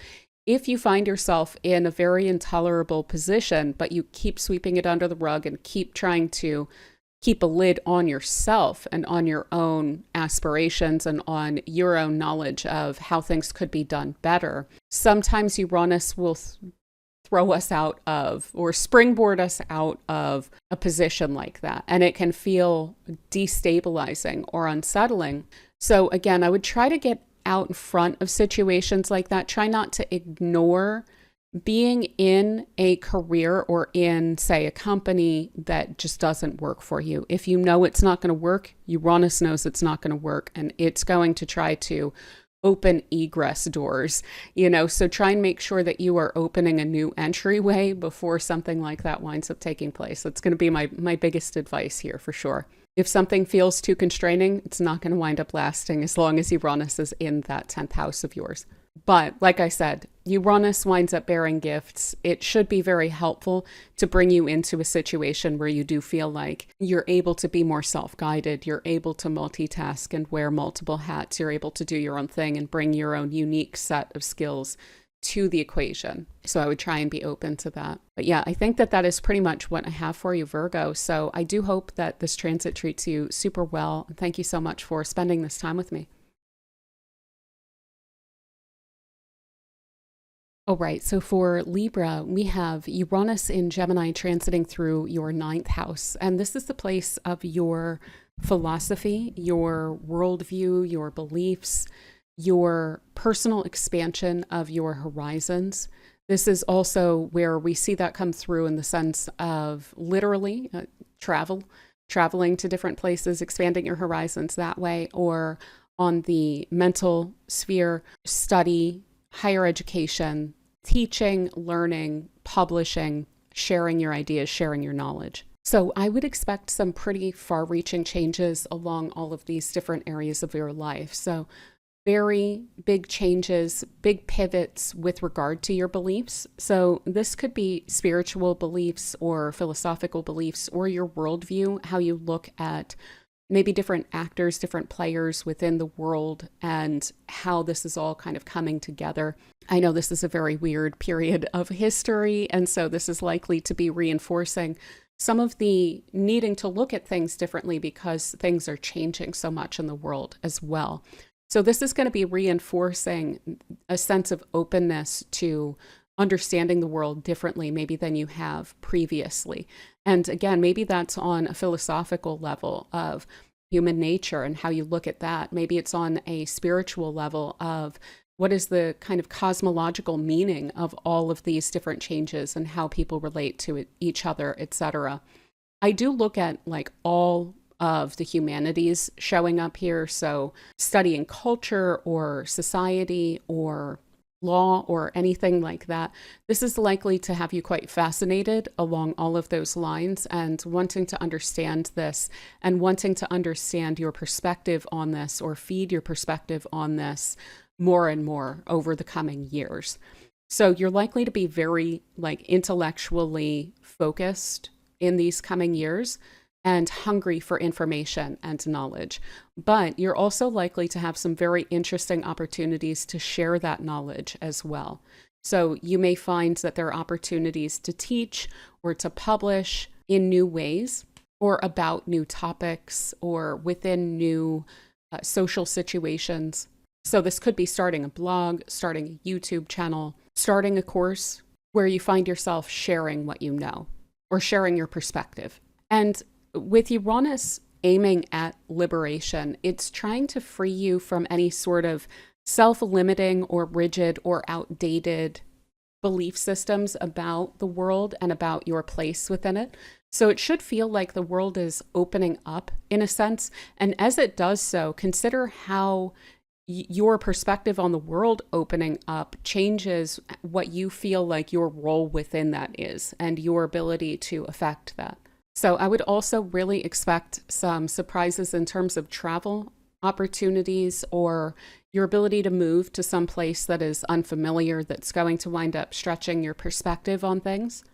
You may even find yourself connecting a lot with international people. So this could be online, or it could be if you're traveling, if you're hopping around, maybe if you are fascinated with being nomadic for some time, or prioritizing travel like vacations more often and connecting with people. This could be an educational opportunity that is far flung that you're going to want to pursue, and that should wind up bringing a sense of enlightenment or a strong, strong, strong insight. So I would recommend staying flexible and staying open to those kinds of opportunities as well. In addition to any stirrings of fascination with different topics or subjects or fields as well, so those can be coming in to introduce new ways of looking at things. So maybe it's like adjacent to a field that you already understand quite well, but it's going to give you a slightly different perspective and wind up reinforcing or bolstering your sense of knowledge of whatever that area of topic, whatever that area of knowledge, or whatever that field is. Or it could be something that is completely out of left field and winds up pivoting your life in a certain way and really opening a lot of doors. So if you have felt in a rut recently, this is really going to be stirring you up intellectually, and I would recommend following those threads. But yeah, that's a lot of it. Other than that, I would just say when those opportunities, when those doors open to go on an adventure or do something fun and unusual, this is the place of going outside of your comfort zone. So when there are opportunities to do that, of course, always check in, make sure if you're comfortable with it whatsoever. Like if you're getting a bad feeling about it, obviously don't go for it, but try to stay open, stay flexible to those opportunities, and consider grabbing onto some of them, because I think that they're going to have impacts on you and your perspective on life that are a real gift, those impacts that are really going to stick with you. Finally, I'll throw out there as well, this could point to astrology as an interest of yours as well, something that you wind up digging into quite a bit and something that you wind up understanding very deeply. Uranus is strongly associated with astrology, so that could wind up impacting your beliefs, your worldview, etc. So I would stay open to that as well. That could be a really strong guiding light, and you could even potentially become a really strong guiding light going in that direction as well. But also technology, physics, any sort of intellectual fields. You could feel pulled or led in that direction, and then in turn wind up having a really strong influence in that as well. But yeah, I think that that is pretty much what I have for you, Libra. So I do hope that this transit treats you super well, and thank you so much for spending this time with me. All right, so for Scorpio, we have Uranus and Gemini transiting through your 8th house. This is the place of your interconnections with other people. So this can be deeper commitments. This can be where your resources blend with those of others, where you connect to other people's resources, what you share of yourself and what others share of themselves with you. But it's also a bit of a hidden place, and it can be quite fascinating. We can run into our own attachments in this place, but we can also run into the psychological, emotional dynamics of other people. Here, we can also wind up running into questions around trust and vulnerability, as well as esoteric topics. So divination, sometimes astrology can show up here, but topics that require research, and especially aside from attachments, so where we connect with that which is outside of us and studying that dynamic there, this can also have a lot to do with topics that are outside of us. So I would expect some really strong and far-reaching changes that feel like major pivots in your life to crop up in these areas of your life in the coming several years.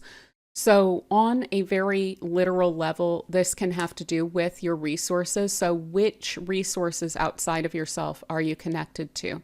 This could speak to inheritances. This could speak to surprise dependencies one way or another. So people relying strongly upon you or vice versa at different times in the coming years. This could have to do with debts, investments, things along these lines. Now, one thing I will throw out there, Uranus can be a bit unreliable. So that is something to keep in mind when you are making financial commitments in the coming several years. Do you really feel like you can rely upon someone? And at the very least, do you have it in black and white as to how you should be able to rely upon them? Where it is that finances or things that are very tangible and important, like in terms of your own security and stability, where that comes into the picture. So I would really be avoiding, for instance, co-signing on something for someone that needs you to co-sign because maybe they messed something up in the past. You might want to think that through a little bit more, right? I hate to say that, but that could be something that winds up cropping up. So maybe then ask yourself, how can I help them out in a way that there's either no strings attached? That's a really wonderful thing to do with Uranus in the 8th house, is helping without an expectation of reciprocation, because it's where those expectations wind up coming in that can get a bit muddled and a little bit strange when Uranus is here. Or like how can you help them help themselves? So how can you keep this very liberated? Additionally, when you're looking at contracts like taking out a loan or taking on a debt or something like this, try to keep an open mind when it comes to that too, and think about all of the different potential contingencies that might get strange or interesting. Pay attention, for instance, to like variable, what is that called? Variable interest rates, things like that. Those may shift and change more so than you're thinking that they will. So insofar as you can kind of hammer things down, I would. But even in such a case, there may be some interesting surprises. So just keep an eye on any sort of major commitments that you're making where it has to do with your finances. But again, there can be these surprise windfalls or these surprise support systems that wind up coming through as well. This could be an interesting settlement that happens behind the scenes and you're finding out about it, like a class action or something like that, or an investment that winds up paying off bigger than you're expecting. That's not, of course, financial advice, but I wouldn't be surprised to see something like that happening. Now, on a more abstract level, where you rely upon people and they rely upon you, matters of vulnerability, of openness, of trust, that's going to be very interesting in the coming several years. So the less attached that you can be to expectations, the more smoothly that this will wind up going over. If you try to make rules for other people that are quite rigid, or they, God forbid, try to do that to you when Uranus is in your 8th house, that's likely to face these little lessons of Uranus of, hey, maybe you should not have tried to control that so much, because we shouldn't necessarily be controlled by each other. And it's where we wind up doing that we wind up getting surprised, or things wind up coming out of left field that maybe we could have expected if we understood, hey, everyone is a liberated person and they have all these different degrees of freedom. So try to keep in mind those degrees of freedom. Maybe when you open up to someone and you trust someone, maybe don't do that based on a sense of, I expect for you to return that in this and this and this way. Maybe approach things like, I'm opening up to you because I get something out of feeling like I'm able to open myself up, right? Maybe be vulnerable out of a sense of, I'm learning through my vulnerability. And also, if there are strange experiences, or if people are unreliable, try to be okay with that as much as possible. There's probably a gift in that when Uranus is going through your 8th house, if you do wind up encountering somewhat unreliable people. I'm sure with Scorpio energy in your chart, you know all about this. People can't always just be relied upon to do as you're expecting to do. So the more flexible that you can be around that during this period of time, the better off that's going to wind up being. So give people as much freedom as you are desiring during this time as well. Now, additionally, this is likely to stir up in you an even greater interest in research and digging into things and investigating and developing your own sense of knowledge and understanding of things based on that direct digging into things. So not just taking people's word for it, because you, again, with Scorpio energy, know all about different kinds of agendas and things like this, or even just different levels of truth for different people. So getting your own knowledge, building your own knowledge set, doing your own research is something that I think should be very fascinating to you during this time, that may even be into esoteric topics or things that are intentionally obscured or hidden. So you may find yourself going down some very fascinating rabbit holes during this time, but you may also find yourself digging into divination or, again, like I said, sometimes astrology can show up in this place.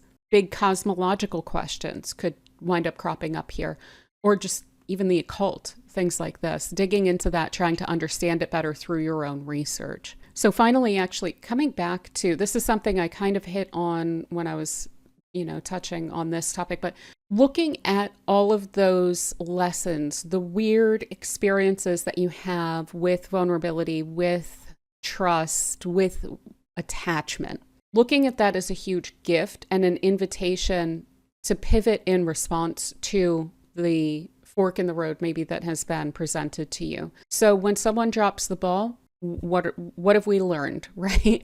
I hate to put it that way, but there's going to be an interesting kind of reorientation to how you approach your connections with people. I would very much expect that by the end of this transit in like 2033, that your attachment style will have shifted quite a bit in connection with other people and will be more liberated and more flexible, such that you are able to be vulnerable and be open with people and trust based on a sense of openness and vulnerability and trust in yourself, rather than attaching the expectation of that to someone outside of you. Being able to share of yourself without feeling the need to receive something in return, and being able to receive something without feeling the need to maybe immediately reciprocate as well. So just opening yourself up more in this area is going to do a lot of good, but again, keeping in mind that doesn't mean that everything's just going to go to plan. So definitely stay open to different ways of dealing with commitments to people, different ways of dealing with expectations, and also stay open to any rabbit holes of information or fascinations that wind up springing up around hidden topics or research topics. And you should wind up getting the best out of this transit. Yeah, I think that is pretty much what I have for you, Scorpio. So I do hope that this transit treats you super well. And thank you so much for spending this time with me. All right, so for Sagittarius, we have the transit of Uranus in Gemini taking place in your 7th house. This is a pretty straightforward house. It has to do with partnerships and other people, and a big portion of how you relate to other people. So this is very much you and others and how you see that connection there. So there's likely to be a lot of excitement here. You may find that in the coming several years that the turnover in your connections is higher than usual.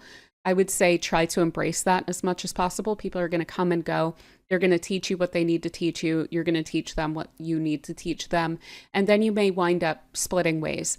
So I wouldn't get overly attached in this area. In fact, a lot of the lesson here is probably going to be around embracing and acknowledging the gifts that the kind of wanderers or passers through of our lives can wind up bringing to us. And again, vice versa, without that sense of needing to overly define or control these things. This should be something that is quite comfortable for you as Sagittarius. So a lot of excitement in partnerships, a lot of novelty in partnerships. You may find yourself connecting with much more eccentric or artistic or outside the box thinkers, unusual types of people maybe with lifestyles that are unusual, with knowledge that is unusual, that are just incredibly fascinating and very exciting. You may even wind up traveling or going on trips with people that are unexpected as well. So there's a lot of that excitement, but again, keep in mind the unreliability as well. So I wouldn't be putting all of your trust or all of your kind of plans going forward in the hands of someone else during this period of time, because it is this kind of easy come, easy go energy that is out there. And people may wind up dropping the ball more than usual as well, and teaching you about relying upon yourself a bit more in connection with other people. Again, not getting overly attached to specific expectations within partnerships. So, as I mentioned, you can be drawing in or magnetizing or attracting to you unconventional, freedom loving, creative, eccentric types into your life, creating partnerships with them. Now, romantic partnerships, certainly, but also business partnerships, friendships, people that feel kind of like your other half, at least for the time being. So you should find that you're drawing those people in a bit more and that you feel drawn to those kinds of people. Those are exactly the kinds of people that we can learn a huge amount from. Yeah, as I mentioned, a lot of turnover in relationships and partnerships.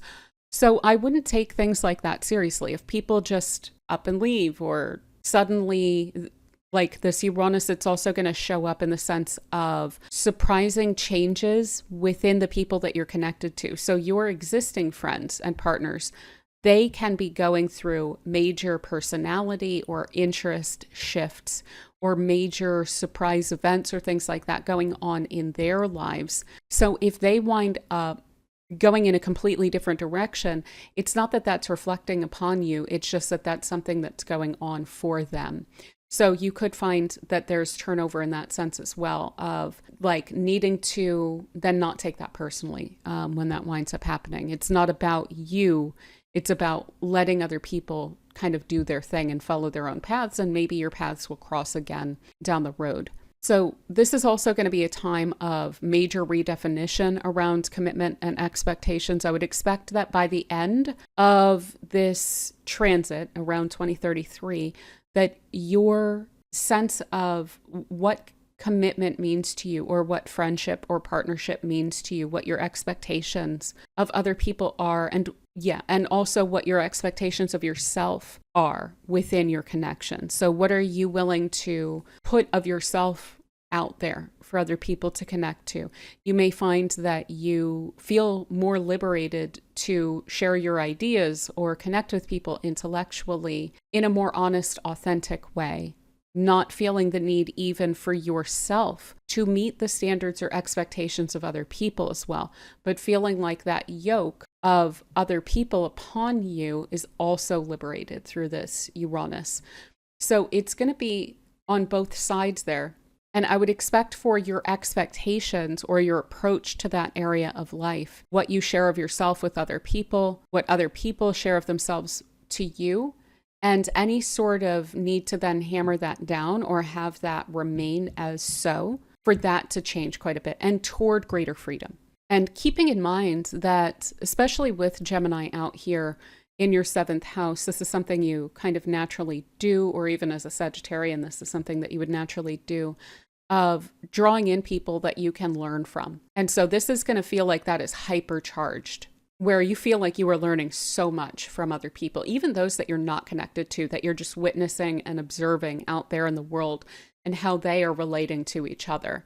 I wouldn't even be shy about preaching a little bit of freedom within connection to other people, toward other people as well. So for instance, if you find that you have a friend that has all these expectations of their partner and they keep getting let down, maybe encourage them to have a bit more of a Sagittarian way of going about that. Of, hey, they're going to do what they're going to do and you're going to do what you're going to do. And if you wind up meeting halfway, then great. And if not, then maybe you guys have outgrown each other, kind of thing. Preaching freedom, I think, is going to be a way that you can have a really wonderful impact on people and can share your insights in the coming years as well. And then again, this learning through the changes of other people. So that's that kind of vicarious way that I think Uranus will be reaching you as well. So what I was saying about the people who are already in your life, they are likely to go through big changes in their life. So witnessing that, watching that, and learning from that through, like vicariously through watching them, you can learn a lot about yourself and how you do things as well. And yeah, stay open to what people can teach you on any level throughout this period of time, either through your connection to them or just through what they're saying and teaching you. But yeah, I think that that is pretty much what I have for you, Sagittarius. I think it's going to be pretty fun. I think it's something that is rather natural for you to embrace. So I do hope that this transit treats you super well. And thank you so much for spending this time with me.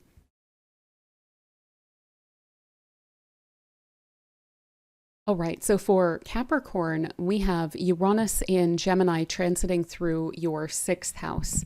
This is a place of your routines, the things that you have to do in your life. So a lot of our work day, our connection to teammates and people who are working toward the same goals winds up showing up here, as well as some of our health habits and acute health considerations wind up showing up in this place.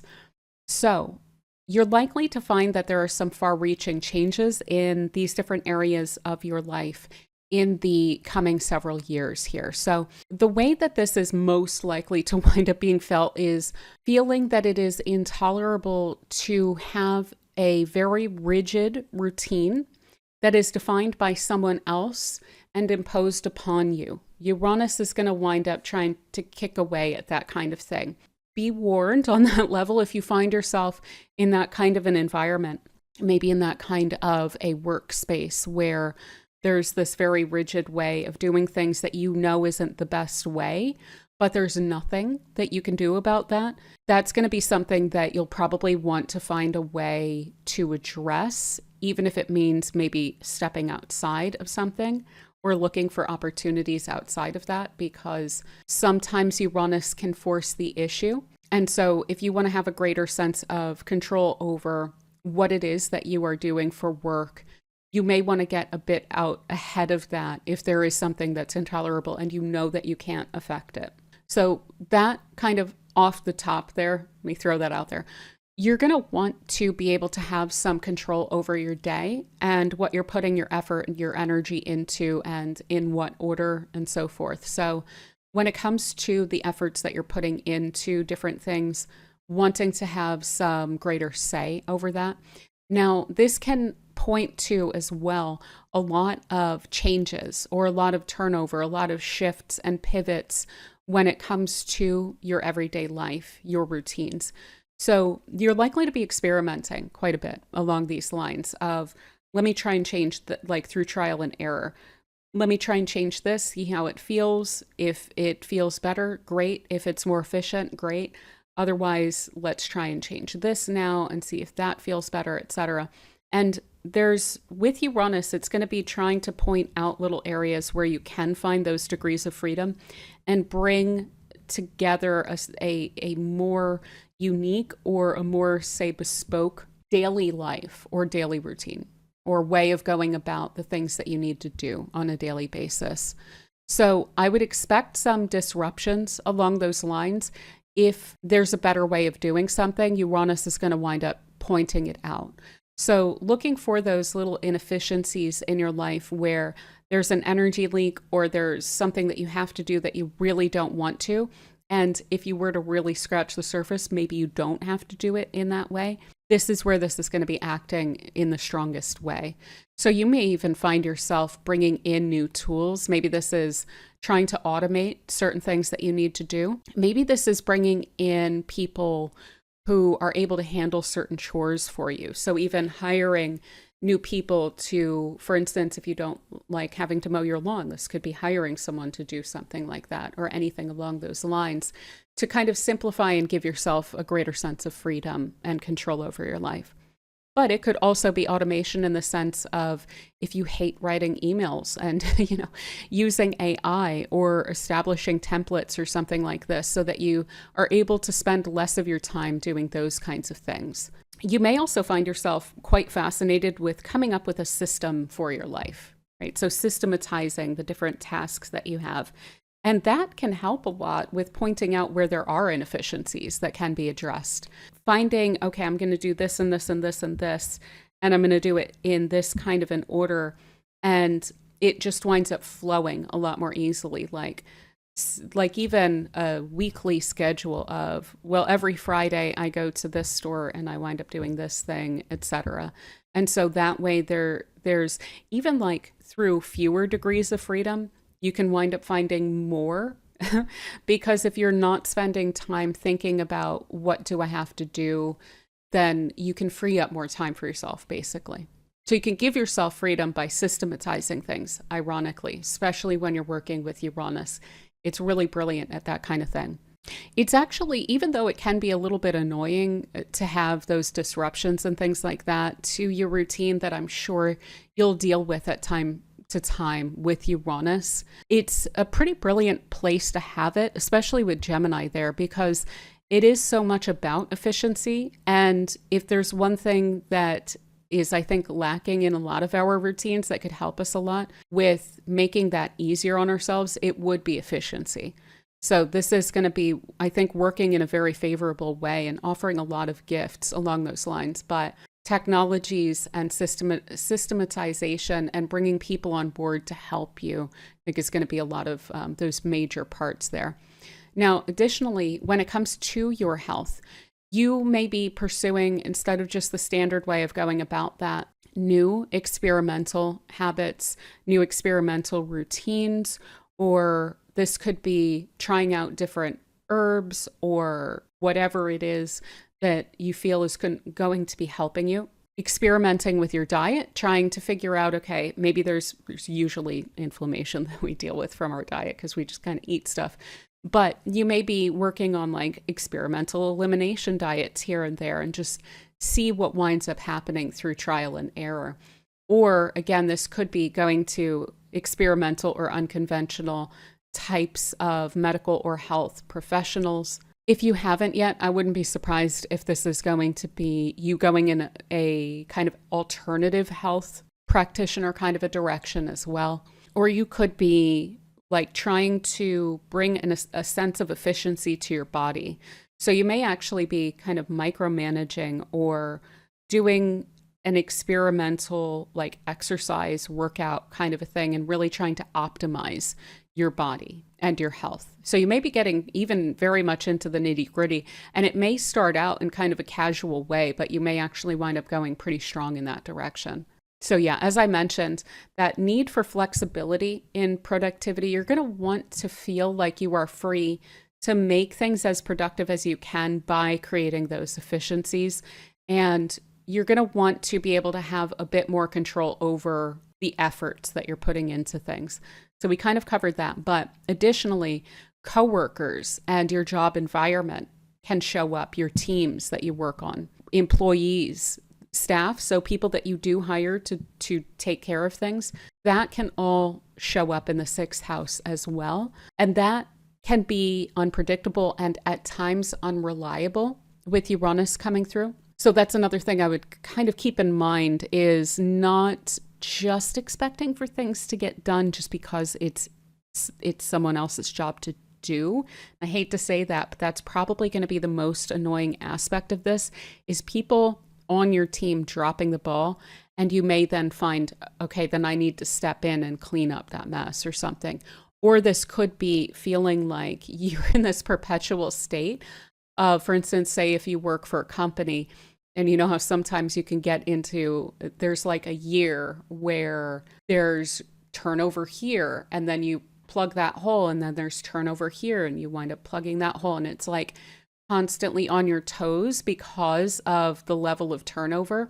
And you may even find that you need to learn through experimentation and through filling those gaps, that you wind up learning the systems a lot more thoroughly within your workplace, which is wonderful, and it is a gift, but it's not the most fun while it's going on. So that is something to keep in mind. Maybe just because you have an employee doesn't mean that they will follow through on like even giving you a 2 weeks notice or something like this. This could be someone, if you again have employees or staff or contractors or anyone like that that you're dealing with, this could be surprises and disruptions literally going on in their life. So they might not just be, being flaky, unreliable. They may have a lot of stuff going on where you may be needing to be flexible with them and work with them so that they're able to sort that out. And you may need to, again, kind of fill some of those gaps in the meantime as well, and need to improvise with people like that. So that's a lot of what I will say here. Also, when it comes to teams that you're working on, etc., being experimental, being open, being flexible, playing with ideas, maybe getting into interesting kinds of brainstorming sessions and things like that could wind up bringing a lot of really fascinating insights to your combined work. So I also wouldn't be too shy to keep those open, interesting kinds of there are no bad ideas and brainstorming kinds of conversations open as well. But yeah, I think that that is pretty much what I have for you, Capricorn. So I do hope that this transit treats you super well. And thank you so much for spending this time with me. All right, so for Aquarius, we have Uranus in Gemini transiting through your fifth house. And this is the place of your loved ones, of your pleasures, of your joy, of your children, of hobbies, topics of interest, just all the things that you love in life and that you connect with out of a sense of pleasure and joy. So also your sense of self-expression. Expect a lot of really far-reaching shifts and changes and excitement along all of these lines.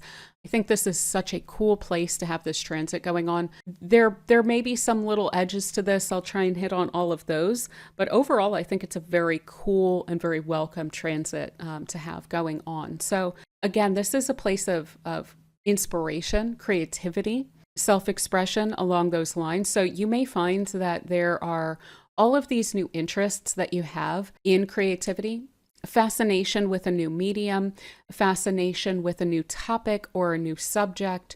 This could be suddenly getting interested in playing a specific kind of an instrument or something like that, where the inspiration just hits like a lightning bolt. And you wind up going in this direction, and it winds up being such a really beautiful, wonderful gift to have connected with that thing. And it may wind up having these really wonderful, far-reaching changes in your life. So try to pay attention to where that inspiration is hitting and take it seriously, because Uranus can have really wonderful effects when we wind up connecting to it. It can also give us a sense of the kind of beauty and wonder in life. And having it in this house of the beauty and wonder in life is just such a wonderful gift. So I would really recommend paying attention to where is that pleasure principle coming in? Where is that sense of excitement and adventure and love of life and zest for life coming in for you? If you're already a creative type, this is going to be shaking that up in some really cool ways too. This could feel like you're connecting with different muses than you do usually. Like I said, it could be new mediums or even new inspirations in the sense of connecting with a different artist that maybe inspires you, and then changing the form and making that more eccentric, more authentic, more of your own. You may even be mixing mediums in a way that hasn't been done before. So any sort of experimental creativity, I would go all in on that again, especially if you're already a creative type. Stay as open as you can, because this is going to be bringing in so many really wonderful gifts. If you're not already a creative type, I would not be surprised if you find yourself going in that direction. Now, this could also be new hobbies or topics of interest or passion along the lines of intellectual topics. So new genres, new technologies that you're interested in. This could be finding a real love of travel or a love of taking courses and learning. This could be a real renewal of reading for you if that is something that has gone away, as it has for a lot of people recently. All the short form content, that's something I'm trying to connect with a little bit more. Again, is just reading books, a whole book. Also, different ideas, different ideologies, different philosophies, different ways of looking at things, especially social considerations, social causes that you seem to get stirred up about. I would follow those threads, because there's likely to be a kind of endless sense of fascination along those lines as well. And it may lead you to some very surprising connections. Now, this is also, to me, the place of loved ones. So the people that you connect with out of just a sense of pleasure. So friends that you just love spending time with. This can be your children or children in general. So nieces, nephews, students, anything. along those lines. They could be going through some big changes, but there could also be a major sense of novelty and excitement, like new people coming in that you're just going to absolutely adore and are going to have maybe a short term or maybe a long term, but just a really wonderful impact on your life and could wind up inspiring you to feel more liberated, to feel like you're able to be more authentically yourself, and that seem almost to give you that kind of permission. Now, they may disappear just as quickly as they arrive if this is someone that's new. So I wouldn't necessarily try to attach too deeply to your loved ones or to have these maybe long-term expectations of people. But as long as you can keep a loose grip on your relationships, this should just be absolutely wonderful for those as well. Stirring up combined interests, learning from each other, being able to guide each other, being able to reaffirm each other as well. You could find that you are a real inspiration and a lightning bolt, especially for children or people who are looking up to you. So if there are children in your life, consider your influence on them. It's likely to be a lot more distinct in this time, and the words that you use, that you share with them, could have a really strong impact. So try to encourage them to be themselves, to be authentic, to embrace themselves.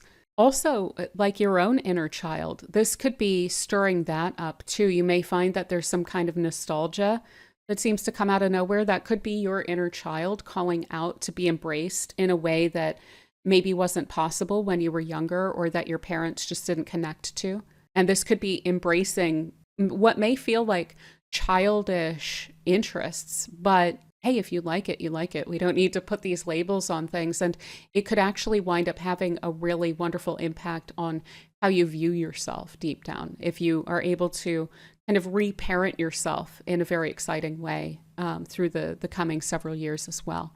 So as I mentioned, the changes around children, they could be changes within children. So if you do have children, they could be going through a lot of phases through this time and experimenting with things and getting to know themselves. I can only recommend encouraging that.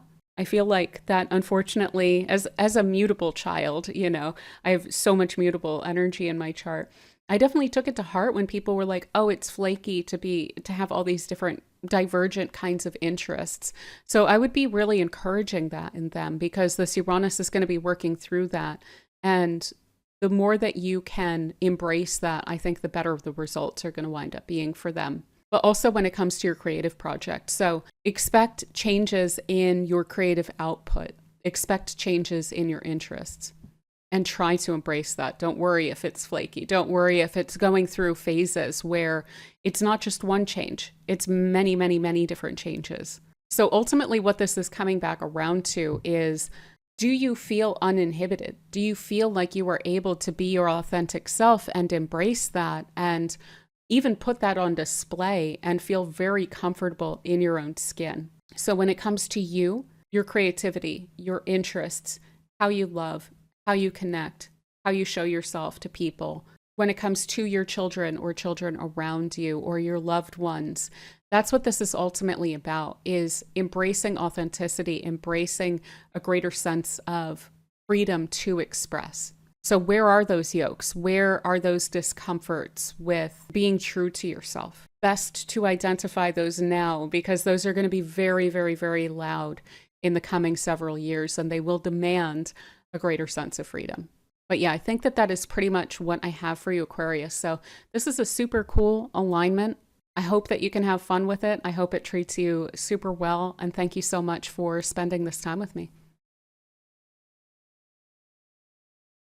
All right, so for Pisces, we have Uranus in Gemini transiting through your fourth house. This is a pretty straightforward place. So this is a house of your home, your family, your living situation. This is your sense of your inner core, your inner security and stability, your soul deep down. So who you are deep, deep, deep down, especially on an emotional level. So this is going to be bringing some very far-reaching changes to these areas of your life. On a very literal level, this can speak to moving, without a doubt. But it can also speak to big renovations or huge changes in the makeup of your home, either on a physical level or in terms of who you are living with, how you are living with them, what your connection with them is like, what your relationships are like within your home, what the expectations are, how you feel about your home, and your ability to call the shots and to have a greater sense of independence and being able to do things your way within your home. So you could even be, again, on a literal level, just redefining different areas of your home. If you have a guest bedroom, this could be creating a sewing room out of it, if that's something that you're wanting to do. This could be like renting out a part of your home, and even if it's on a short term, bringing in a greater sense of freedom through being able to let out from time to time some aspect of your home. Or again, people moving in and out. One thing I would keep in mind is if you do ever have contractors working on your home, try to make sure that things are in black and white, that you're really clear about details. There could be a little bit of unreliability with people like that, with Uranus in this house, so that is something to keep in mind. This could also speak to some major upgrades that are going to be going on within your home as well. Now, also when it comes to your family, so not just those that are living with you, but your direct family, they could be going through some really big changes of their own.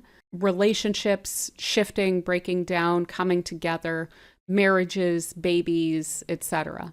So you may be at different times called in to be supportive, or you may feel like people are kind of growing apart. So your family members and what's going on with them and your relationships with them could keep you on your toes quite a bit as well. Now, additionally, Uranus, it brings a sense, or it calls for greater freedom, greater authenticity, a sense of liberation, and it tends to bring a lot of gifts as well. And so the fourth house, our conditioning, especially like the way that our family role has conditioned us to be a certain way, or look at ourselves a certain way, or have certain expectations of ourselves in our life. Uranus coming through here is going to try and liberate us insofar as is necessary to really be ourselves and to really feel free to achieve or be what we can. So if there's any confining conditioning that you've gone through, if there are any complicated lessons from youth that have kept you kind of boxed in, this is going to be pointing that out. Now, it may be doing so by having that become somewhat more uncomfortable so that you're forced to deal with that. And that could be something that you're forced to deal with literally on a relational level to your family if they want to try and keep you in those boxes. So that's something to keep in mind. This could disrupt some connections within your family in order to free you up in some way. If there are unfair expectations within your family, it's going to have those feelings somewhat more intolerable, such that you need to free yourself from those things. So try to be flexible with yourself with regard to your family, and also with your family members as well, because they may need more freedom too.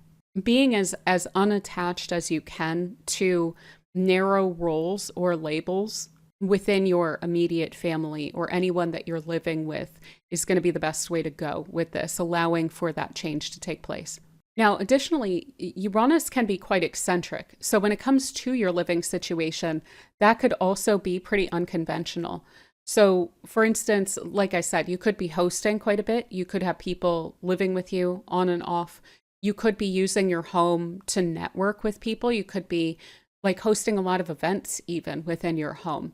But it could also have to do with interesting living situations like going nomadic or creating intentional communities, or moving to a specific kind of neighborhood because you know that there's a greater sense of social freedom there, something along those lines.